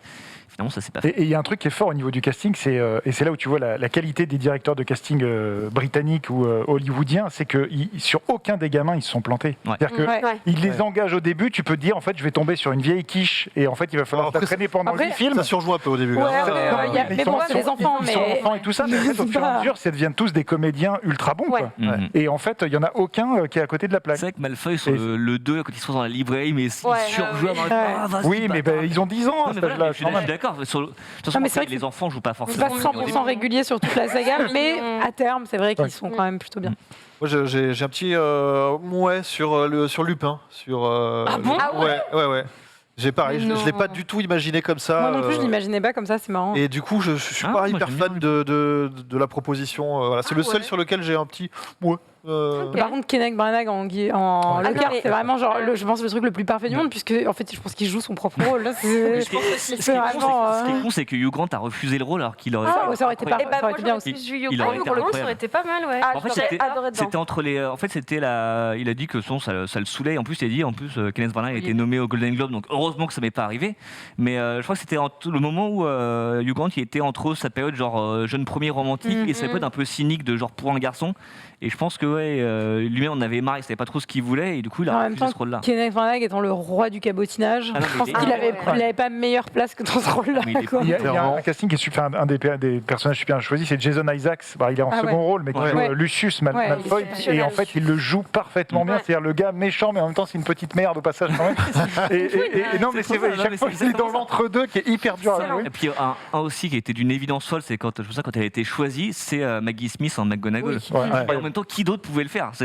Angela Lansbury à l'époque, mais. Ouais, je suis même pas sûr. Mais pas autant, pas aussi bien. Elle avait ce côté. En plus, Angela Lansbury, elle est américaine, je crois. Donc, comme en fait, l'une des conditions, et c'est aussi pour ça que Disney n'a pas pu faire le film, c'est qu'il fallait qu'il soit britannique. Et c'est que Maggie Smith, je pense que c'est peut-être la première dont ils ont coché le nom. Ils se sont dit, tu peux pas faire autrement. Et même les Dursley, je les trouve super. Vraiment, c'est. En plus, tu rentres vraiment par là aussi dans les films et tout. Ils sont vraiment. Mais ce qui est bien, c'est de voir leur carrière après. l'évolution des carrières. Il y a eu un trou à un moment, on l'a plus vu. En fait, tous, ils ont eu un trou de carrière après Harry Potter pendant 5-6 ans.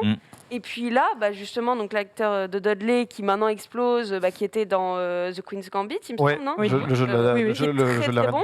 Même Daniel Radcliffe, qui a fait son théâtre avec Ekous, mais qu'on a revu avec Paul Dano dans Swiss Army Man. Qu'est-ce que c'était bien, exceptionnel. Il fait vraiment des choix pour aller à l'opposé de Harry Potter. C'est impressionnant. Comme c'est un peu le syndrome enfant Disney inversé, quoi. Mais justement, Spring Breakers, quoi. Mais ils sont pas tombés aussi. Je trouve qu'ils sont pas tombés dans le syndrome Disney à 100%, dans le sens que après on sait pas les dessous, mais alcool, drogue et rock'n'roll, on n'a pas vraiment entendu parler de ça. D'ailleurs, elle a une note d'alcoolisme. Ok, d'accord. À l'époque du tournage en plus, que vraiment il se mettait un peu des caisses. Donc c'était un peu. Après, ils sont anglais. Après, ils sont anglais. Oui, bon. Mais du coup, je te laisse terminer, Mélanie. Non, j'ai fini. Mais voilà, donc un casting qui fait quand même. Tout le monde est assez d'accord pour dire que c'est quand même plutôt réussi. Qu'est-ce qui, d'après vous, fait qu'il y a comme ça cette œuvre qui transcende un petit peu le média livre, le média cinéma là, maintenant, il y a un nouveau cycle qui s'est engagé au cinéma. Il y a une pièce de théâtre, il y a Le Monde, il y a un jeu vidéo, etc. Il y a un jeu vidéo qui est très attendu. Ah ouais, ça Enfin voilà, qu'est-ce qu'il y a dans Harry Potter qui fait qu'il y a ce truc-là, ce truc en plus?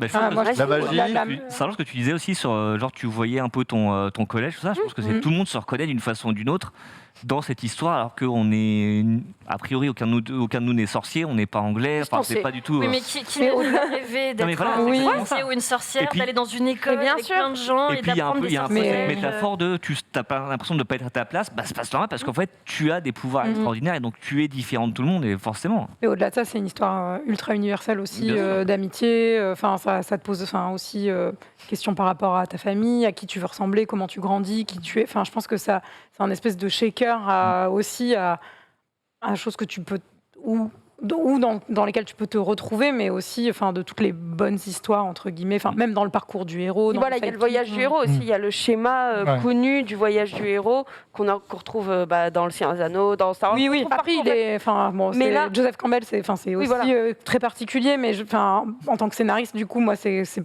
des choses qui peuvent marcher, mais qui ne fonctionnent pas à 100% non plus quand tu les appliques. C'est pas un manuel non plus. Et je trouve que c'est là où Harry Potter fonctionne extrêmement bien, c'est qu'il y a une douceur aussi dans les personnages qui est apportée, dans la façon d'appréhender ce monde et de le découvrir, parce qu'il y a cette phase de découverte complète aussi dans le début d'Harry Potter qui t'embarque et qui fait que tu n'as plus jamais envie de revenir aussi. Et t'attends ta lettre de Poudlard toujours, je pense. On l'attendra toujours. Et puis il y a ce truc que je trouve assez dingue, en fait, c'est que ça marche aussi bien auprès des enfants que des parents. Moi, c'est ce qui m'a marqué. J'étais allé voir le premier film l'après-midi de sa sortie. Donc évidemment, il y avait des parents, des enfants. Il y a des parents qui avaient l'air quand même beaucoup plus contents. Je pense qu'ils avaient traîné les enfants en leur disant vous allez voir, c'est bien. Ou pareil, quand les derniers livres étaient sortis, j'en voyais beaucoup dans le métro. Je connaissais des parents qui disaient on dit aux enfants d'éteindre à 22h, comme ça on peut leur piquer le livre qu'ils sont en train de lire, parce que voilà, donc c'est vraiment un truc qui touche tout le monde et que tu peux transmettre aussi d'une génération à l'autre. Il y a deux choses moi, qui m'ont particulièrement marqué. Il y a d'un côté le fait que tu rentres dans une histoire, il y a son histoire et tout le storytelling, l'action qui se passe, mais il y a une autre couche derrière, c'est tout le lore, où on apprend qu'il y a eu un grand méchant, il y a toute une historicité, un truc qui se crée, et c'est ce qui fait que j'adore Le Seigneur des Anneaux par exemple, ou Star Wars, c'est que quand tu rentres dans l'histoire là, il y a tout l'univers qui va avec. Et ça, c'est un truc qui m'a particulièrement interpellé. Et l'autre truc, c'est de se dire que à la base, ça parle à des enfants. Et quand on est enfant, on a un peu peur du monde qu'on ne connaît pas. Et plus on apprend à connaître ce monde, plus en plus ces enfants-là grandissent. Donc en termes de transfert et d'identification, c'est hyper intéressant. Parce qu'on arrive à un moment où les fameux mange-morts, ou les papas, le père, le Malfoy, alors que moi je me latte avec le gamin, tout d'un coup, le père devient l'adversaire et plus le fils. Il y a une espèce de transfert où on devient adulte, la communauté des adultes englobe la nouvelle génération qui monte. Et ça, c'est des trucs que je trouve particulièrement bien réussis dans le storytelling global de l'arc Harry Potter. On peut retrouver d'ailleurs, je vais dire des conneries, mais typiquement dans un Naruto, c'est ce qui fonctionne aussi dans une autre échelle. Mais voilà, donc moi, c'est vraiment les choses qui m'ont happé. Je suis tout à fait d'accord avec ça. Et à ça s'ajoute, par rapport à ce que tu dis sur l'écriture, je trouve qu'il y a beaucoup de nuances, évidemment beaucoup plus dans les romans que dans les films qui ont dû faire des choix, comme on le disait. Mais en fait, par exemple, Malfoy que tu détestes dans le premier bouquin, en fait, tu découvres des trucs au fur et à mesure sur sa relation avec ses parents, de comment il est obligé d'être comme ça. Et en fait, c'est hyper intéressant. C'est pas des archétypes de grand méchant, grand gentil. Comme tu disais, il y a de la jalousie entre amis, de comment tu te positionnes. C'est la vie, quoi. Et même dans la transmission de ce que sont tes parents, que ce soit d'ailleurs au niveau d'Harry Potter, au niveau de Malfoy, au niveau des Weasley, de plein de choses, de comment tu te projettes aussi toi en tant que futur adulte, si tu veux suivre justement les pas qu'on a tracés pour toi, si tu ne veux pas les suivre, qui tu es. Enfin, ça pose aussi beaucoup de questions et il y a là je te rejoins aussi, cette découverte de la noirceur du monde aussi au fur et à mesure. C'est-à-dire qu'on arrive, tout brille, le château il est super et tout ça. On finit, le château il est détruit. Et il y a une noire, parce que c'est vraiment la guerre en fait à la fin quand même. Il y a un truc très dark dans cette façon dont on t'emmène dans une histoire qui commence par une jolie lettre et qui en fait s'avère être aussi plus grande que juste une scolarité assez légère. C'est vrai que les livres en fait ils grandissent aussi avec les personnages, qui deviennent de plus en plus sombres, de plus en plus complexes, et du coup les lecteurs eux aussi ont grandi en même temps, donc ça correspond aussi à ce que les lecteurs cherchaient en fait, ceux qui ont grandi avec la saga. Donc c'est une espèce de petit miracle un peu dans la façon dont tout s'est agencé et tout fonctionne. Un alignement des planètes. Et t'as l'impression que la forme s'adapte au fond. Même dans l'écriture, je trouve qu'il y a une évolution dans le style des premiers, en tout cas, qui complexifie aussi la façon dont l'histoire est racontée à la fin. Et à l'inverse, de la même manière que le monde, comme tu disais, devient plus sombre et tout ça, je pense que moi, par exemple, je l'ai découvert quand j'avais 21 ans. Et en fait, tu as quand même un enfant au fond de toi qui a envie de croire que l'allée des embrumes, ça existe, que le chemin de traverse, ça existe. Où tu te dis, est-ce que j'aurais aimé vivre ça à 10 ans le quai 9/3, c'est quand même pas mal comme idée. Et en fait, ça renvoie des trucs de magie que tu as envie d'y croire. En fait. Et justement, en fait, c'est placé dans un univers qui est au final pas si loin du nôtre par rapport à un Seigneur des Anneaux. C'est pas de la fantasy, C'est ça, le Seigneur des Anneaux, tu te dis, c'est pas possible. Alors que là, ils prennent le train à Londres. Et en fait, King's Cross, il côtoie les Moldus. C'est ça. Oui, il y a un truc nous, on est un peu dedans, en fait. On est caché dedans. Il y a un truc de secret partagé, en fait.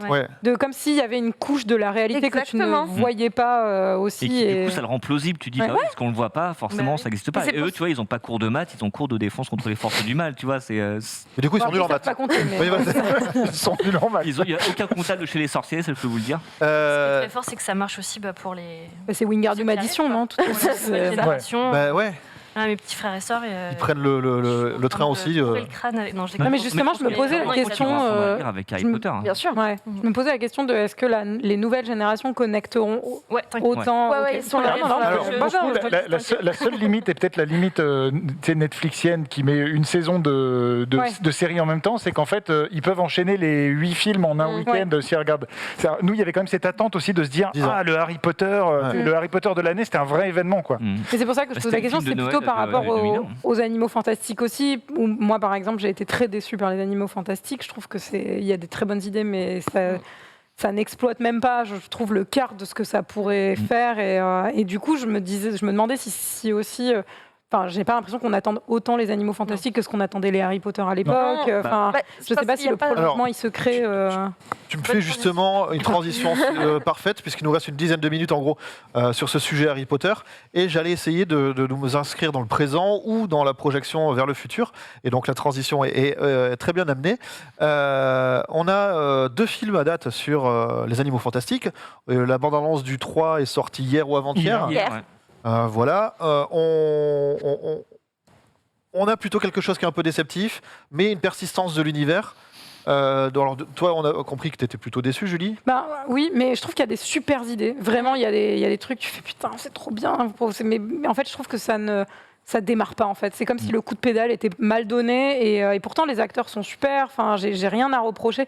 C'est juste que, en fait, j'ai l'impression qu'on essaie, en plus de raccrocher les wagons sur Dumbledore et tout, alors qu'en fait...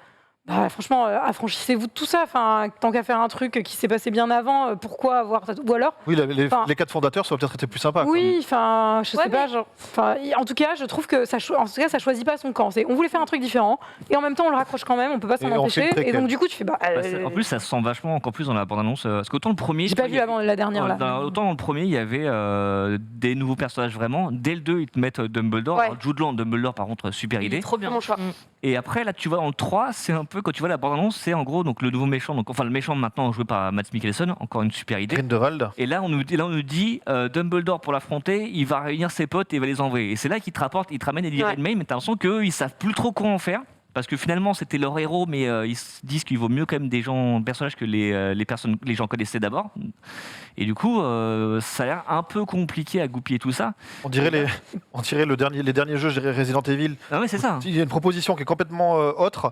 Et sur les 5 dernières heures de jeu, paf, on te dit mais c'était un Resident Evil au fait. Ouais. Mais là, du coup, là où je te rejoins clairement, c'est qu'il y a plein de bonnes idées, mais je me demande si il n'a pas aussi le même souci que beaucoup de spin-off et tout ça, c'est que ce qu'on aimait aussi dans Harry Potter, c'était Ron, c'était Hermione. Là, tu as d'autres personnages qui pour l'instant sont moins attachants et tu sens qu'ils pédalent un peu dans la table là-dessus. Après, le personnage d'Eddie Redmayne, il est quand même particulier. Enfin, je veux dire, t'as pas la même implication émotionnelle avec lui que ce que tu as avec un enfant de 11 ans qui découvre qu'il est sorcier. C'est clair et net que de toute façon, le challenge est différent, même en termes d'écriture et de personnage. Mais en l'occurrence, peut-être qu'ils y arrivent. Enfin, je sais pas, on parlait de séries tout à l'heure, on parlait de... Moi, je suis sûre que c'est possible de recréer des super histoires dans l'univers d'Harry Potter. Il y a largement de quoi faire en série. Justement, en fait, je faisais affaire en série. Mélanie ? S'il y a quelque chose quand même qui est bien dans les animaux fantastiques et qu'il n'y avait pas dans la première saga, c'est l'univers. Parce que pour le coup, les animaux fantastiques arrivent à faire quelque chose qu'on n'est quasiment jamais en intérieur. Et en fait, on voit ce que c'est que le monde magique. Et ça, pour le coup, pour moi, en fait, c'est pas du tout des films à histoire. Je suis entièrement d'accord. Newt, il n'est pas très intéressant. Enfin voilà. Mais par contre, le premier, j'ai adoré rentrer dans le ministère de la magie américain. Le deuxième, Paris. Alors vraiment, en plus, habitant à Paris. Paris sorcier, waouh, j'ai un problème avec ça, moi. C'est qu'ils sont où tous les sorciers français, là ?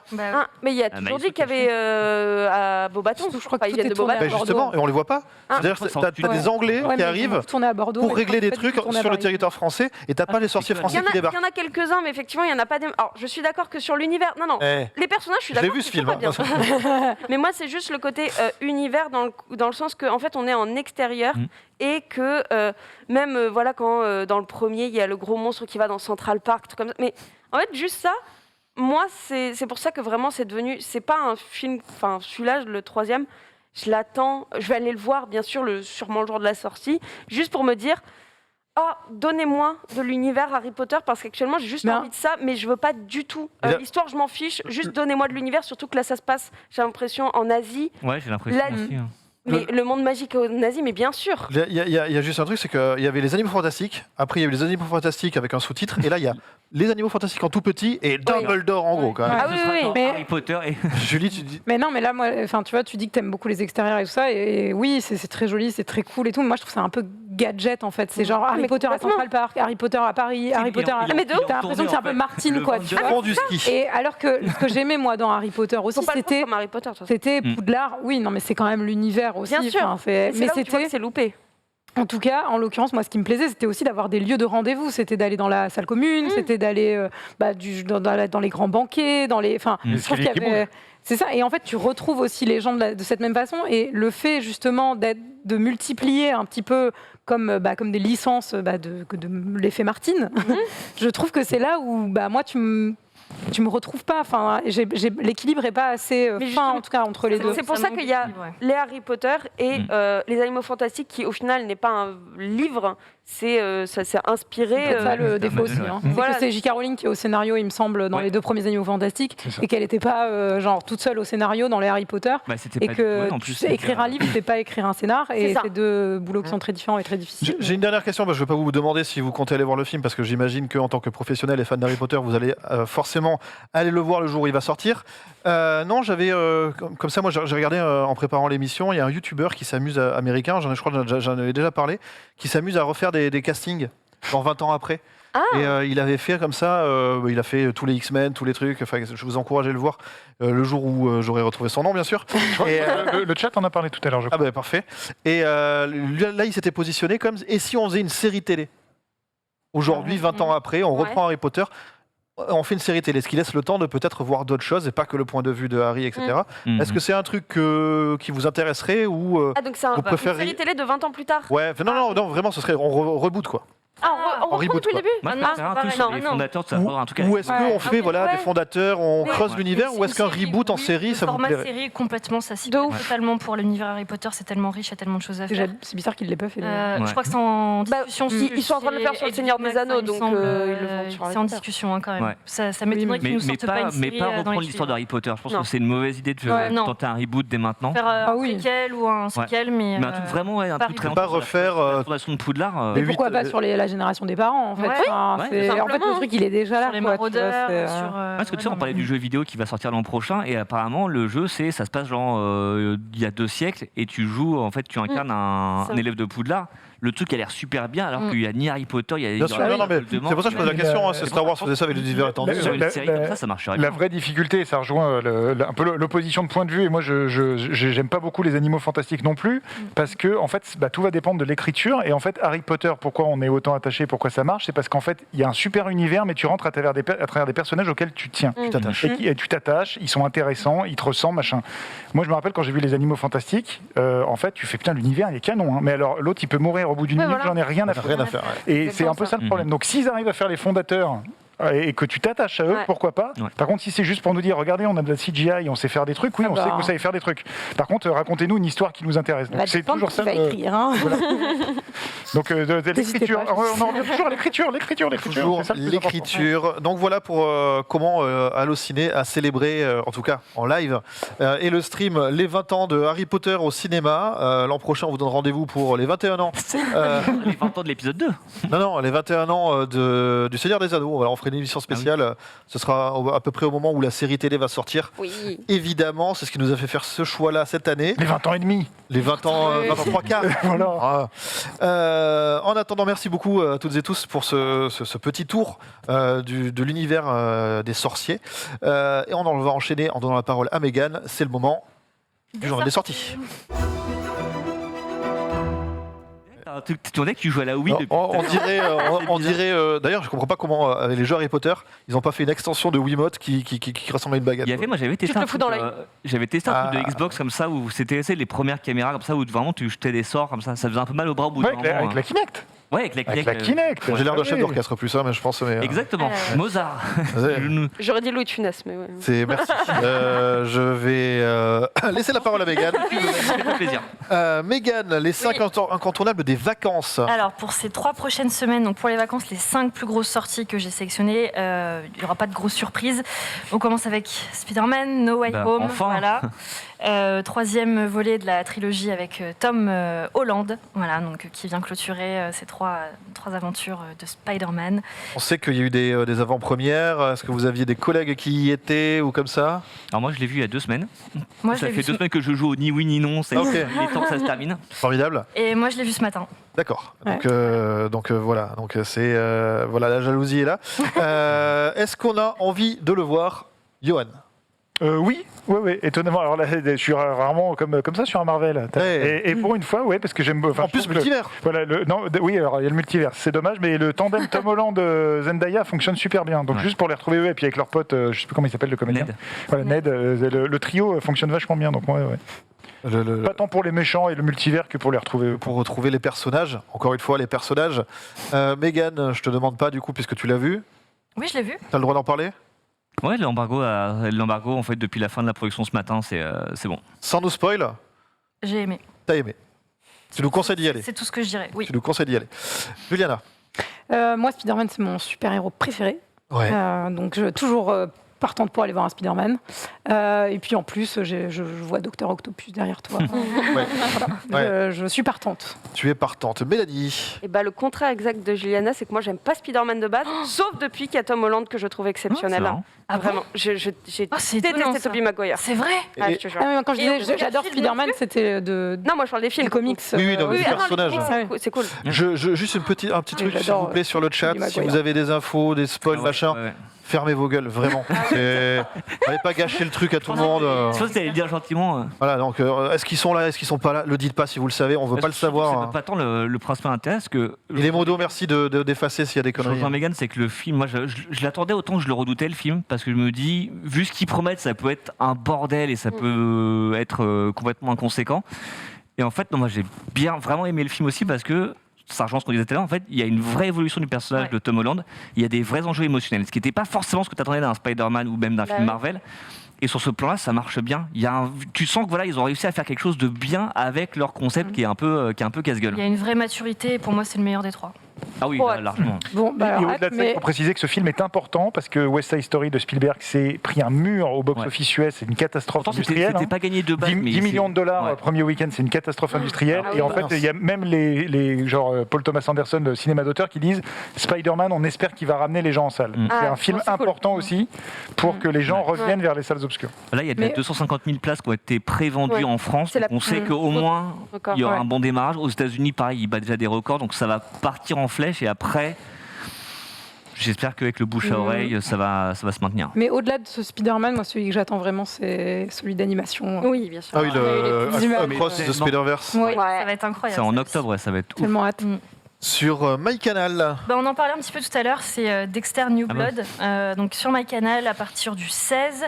Donc c'est une nouvelle saison pour Dexter, une suite qui n'était pas forcément attendue, peut-être pas forcément voulue non plus de base par les fans, mais qui est quand même là et qui débarque sur MyCanal avec 10 épisodes. Donc voilà, donc on retrouve Dexter en bûcheron. On l'avait quitté en bûcheron aussi. On l'a hein, quitté en bûcheron, on le retrouve en bûcheron et donc là nouvelles aventures sanglantes pour Dexter. Donc, voilà. Est-ce que. Mais il a plus de barbe. Non. Il avait une Il a barbe plus de barbe. rousse Il à a la plus fin. de Il n'y a plus de barbe. Est-ce qu'on veut voir la suite de Dexter? Eh ben, écoute, je n'ai jamais vu un seul épisode de Dexter de ma vie, donc ce retour ne me fait ni chaud ni froid, mais pas contre le truc, c'est que je n'ai Et pas bien au d'affect avec contraire. le personnage.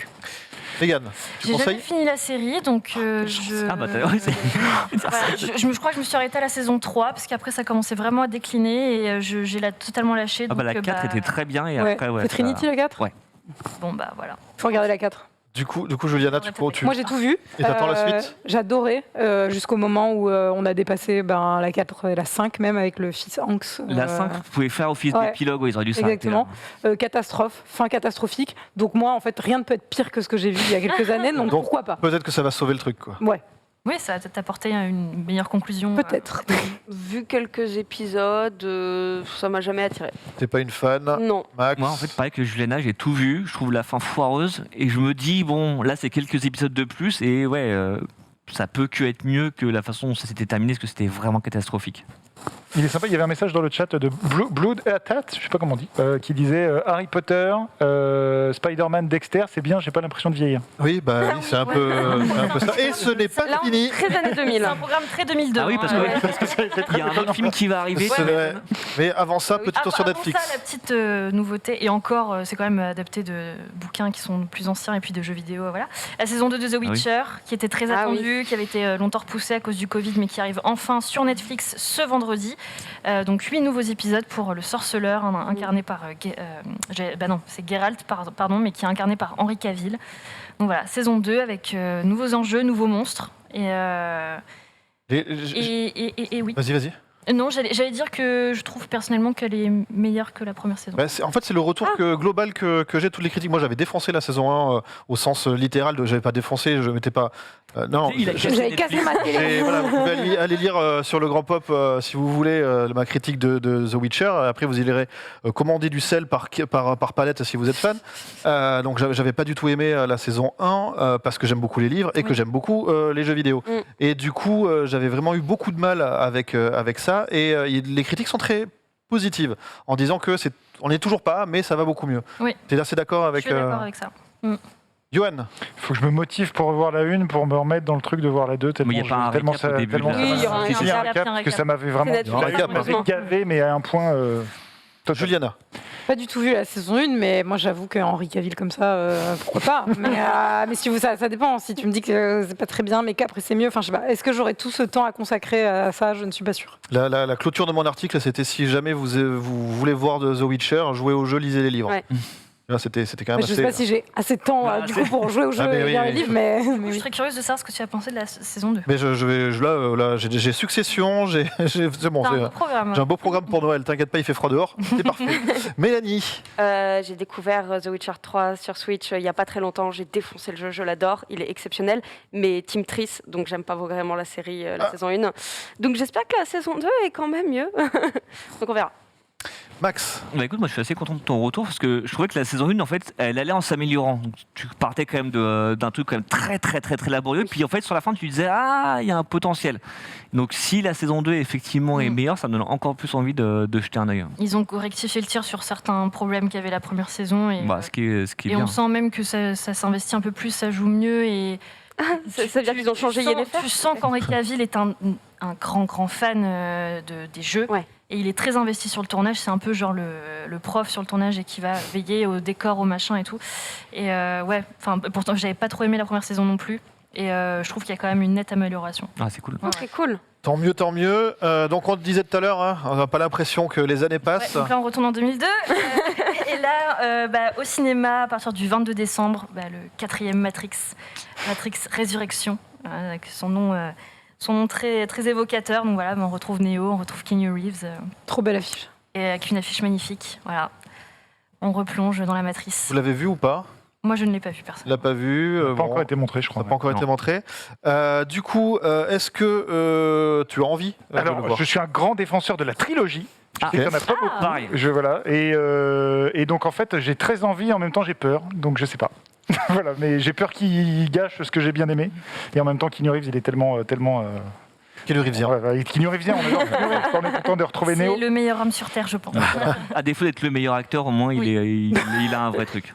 Et si je peux conseiller un truc qui est un petit peu en rapport, c'est pas forcément très connu, mais il y a eu une époque où il y avait les MTV Movie Awards. Je ne sais pas si vous vous souvenez de cette grande époque. Et il y avait une parodie qui a été faite avec Will Ferrell dans le rôle de l'architecte. Ah oui. Mais c'est tellement drôle. Allez la retrouver Le sur look de YouTube. Will Ferrell est incroyable. Will Ferrell en architecte, c'est un monument de la parodie. Voilà. Énorme. Donc un grand oui du côté de Johan, mais avec de l'appréhension. Mais Mégane? Moi, je suis curieuse. J'avais aimé que le premier Matrix. Je ne défends pas la trilogie, je suis désolée. J'ai aimé que le premier, mais apparemment, il serait important de voir que le premier pour comprendre celui-là. Enfin, c'est ce que j'ai cru comprendre. Ouais, c'est ce que la Warner elle a de dire en fait, c'est que c'est très très lié au premier. C'est très lié au premier apparemment, donc potentiellement, ça peut peut-être me plaire. Ça peut te plaire, Juliana? J'ai adoré le premier, le deuxième, je trouve qu'il y a des très bonnes idées, mais c'est quand même un peu raté. Et le troisième l'était encore plus, hélas. Donc, mais là, tout ce que j'ai vu des images de ce que c'est, je suis surmotivée. J'ai trop hâte. C'est mon highlight de la fin d'année. De fin d'année à ce point-là. Mélanie. J'avais vu que le premier, j'ai jamais vu les 2 et 3 et j'avais... Enfin oui, c'était sympa. Ça n'a jamais été trop mon truc, mais je les ai vus il y a plus de 10 ans. Donc je pense que si je me remets le 1 maintenant, je vais adorer du début à la fin. Et donc maintenant, hâte de revoir le premier pour voir celui-là si c'est effectivement une sorte de suite.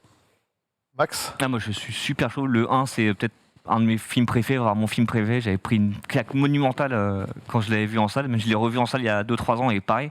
Et comme Johan, en fait, je défends beaucoup la trilogie, même si je reconnais les défauts qu'elle a. Et là, de ce que je vois, ça me donne vachement envie parce que c'est un film qui a l'air de vachement jouer sur le côté c'est quoi Matrix, qu'est-ce que c'était Matrix, de dialoguer un peu avec lui-même. Donc ça a l'air assez fascinant. Très méta, hein. J'ai vraiment hâte, ouais. Vraiment. Déjà, je pensais pas en fait bosser un jour sur un Matrix. Tu vois, ça s'est fini en 2003. Je bossais pas en 2003 et puis il y avait des rumeurs mais des trucs qui étaient un peu qui étaient pas fondés.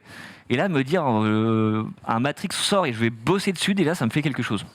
Tu veux que je partage un souvenir de salopard ? Ouais, vas-y. J'ai été invité au studio Warner en 2002. J'ai vu Matrix au studio Warner. On s'assoit après et il y a Laurence Fishburne qui vient. Il fait alors, t'as aimé ? Et là, putain, grand souvenir. Ça c'est cool. Ça c'est cool. Classe. Ah, c'est super classe. Oh là là. Je raconte mes souvenirs de vieux con.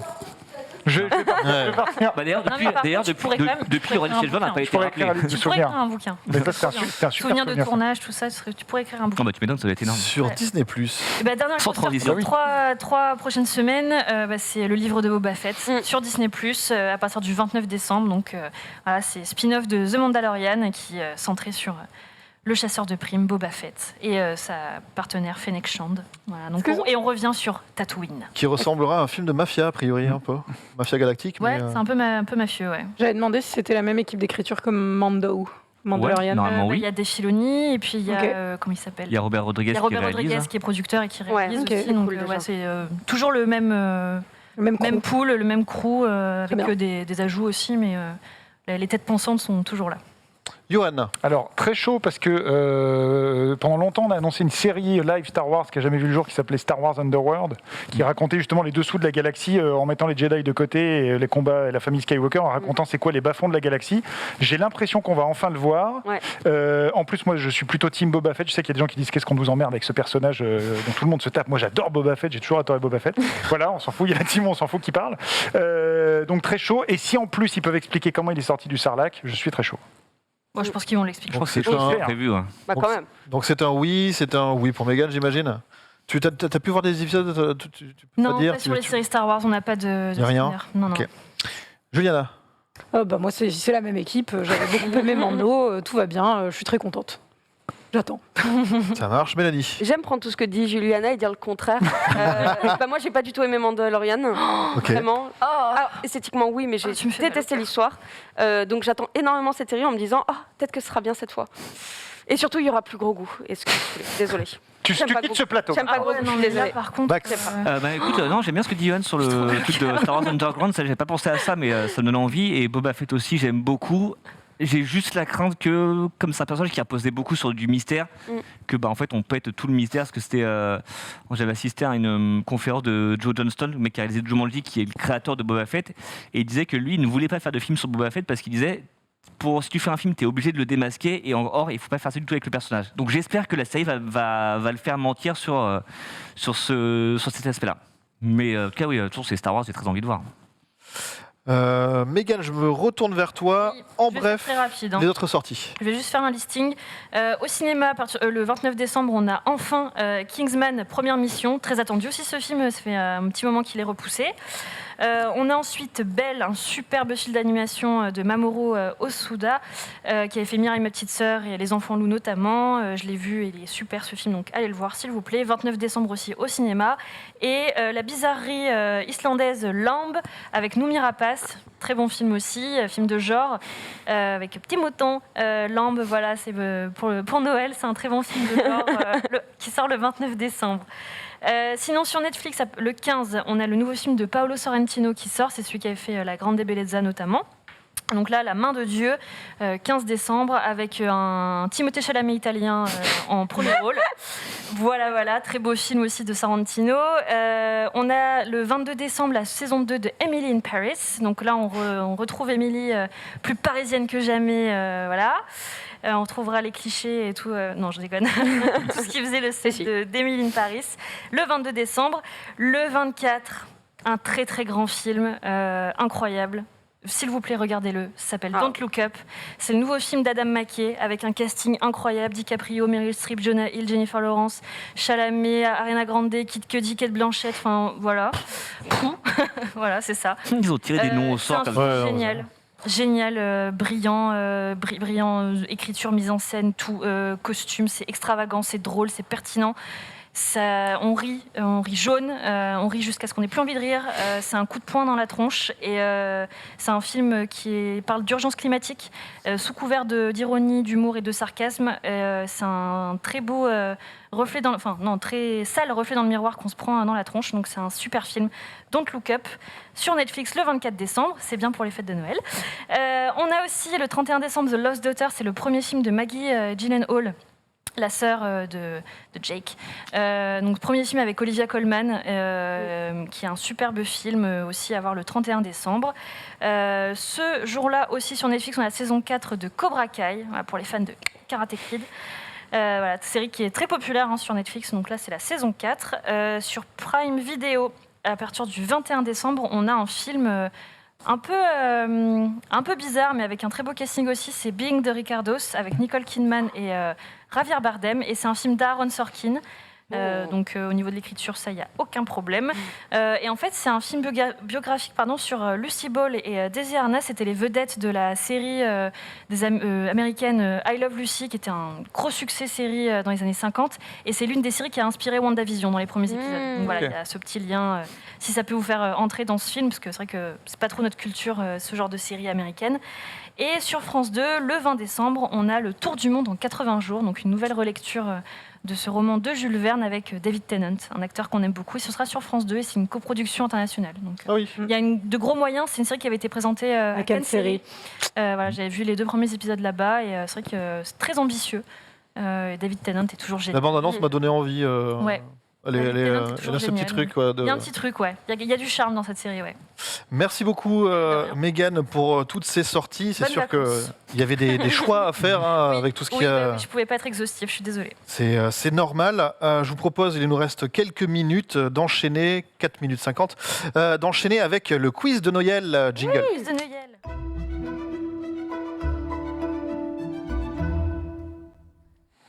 Je ne l'ai pas fait à la baguette, désolé, on est sorti du thème. On est sur Noël et je vais mettre mon bonnet. Non, pas du tout.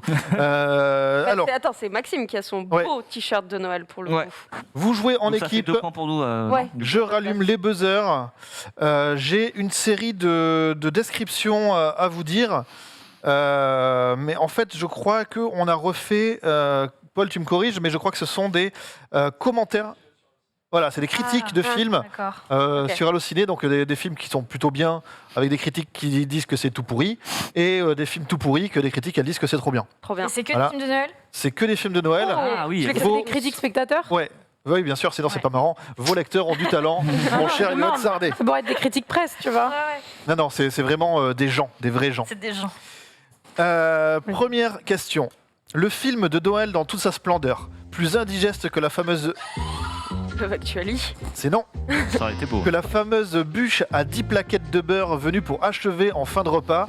Voilà un bel exemple de ridicule cinématographique assez fortement inspiré par le Christmas Carol de Dickens. Le drôle Noël de Monsieur Scrooge. C'est non. Le tout est d'une hypocrisie sans nom, notre cher héros apprenant bien sa leçon de vie. Mieux vaut être un col bleu trimant comme un chien, mais avec une famille américaine de préférence. La vie est belle. C'est non. Qu'un col blanc blindé aux as, c'est 100 personnes. C'est Family Man. C'est Family Man, bonne réponse. Bien joué. Oh la vache. Je pourrais pas trouver. J'adore Family Man. Un point pour Serre d'Aigle, oui, parce que Serre d'Aigle et Poufsouffle, on a dit. Oui, c'est vrai. Oui. C'est écrit comme ça dans mon... Parce qu'on a les petits fagnons. Ah, Oui. ça va, C'est je suis raccord niveau couleur, ça va. La fine fleur du cinéma britannique. Enfin, Love Actually. Love Actually était une bonne réponse. S'il vous plaît. C'est Dumbledore qui parle depuis Oui. tout à l'heure, ça me confirme. Dieu que c'est nul. J'aime bien Jim Carrey, mais là, Le Grinch. le Grinch est une bonne réponse. Tu allais dire Scrooge. Non. Bien joué. Je suis assez Ah, d'accord non. avec cette critique. Non, c'est... Ah Non, non, c'est pas vrai. Le Grinch, c'est trop bien. c'est trop Non, bien. mais ça se trouve, Yoann était Ah, d'accord non. avec le j'aime bien Non, Jim non. Carrey. Peut-être que lui aussi aime bien Jim Ça, Carrey. je peux pas laisser dire ça, je suis désolée. Il n'y a qu'à regarder le mélange de style effectif du film, épouvante, horreur, fantastique, comédie, pour comprendre qu'il a tout... Le drôle Noël de Monsieur Scrooge. C'est non, Non. Grand Joël de Monsieur Jack. Non. non plus, Gremlins. non plus. Ah Des bonhommes en pain d'épices prenant vie et tuant des personnages ultra-américanisés. Hein Mention spéciale pour Alison Tolman qui est époustouflante dans Fargo et qui gâche son image. Krampus. Krampus. Ouais. Jamais Bonne vu. réponse. J'en ai parlé hier Jamais avec vu. Fanny en plus.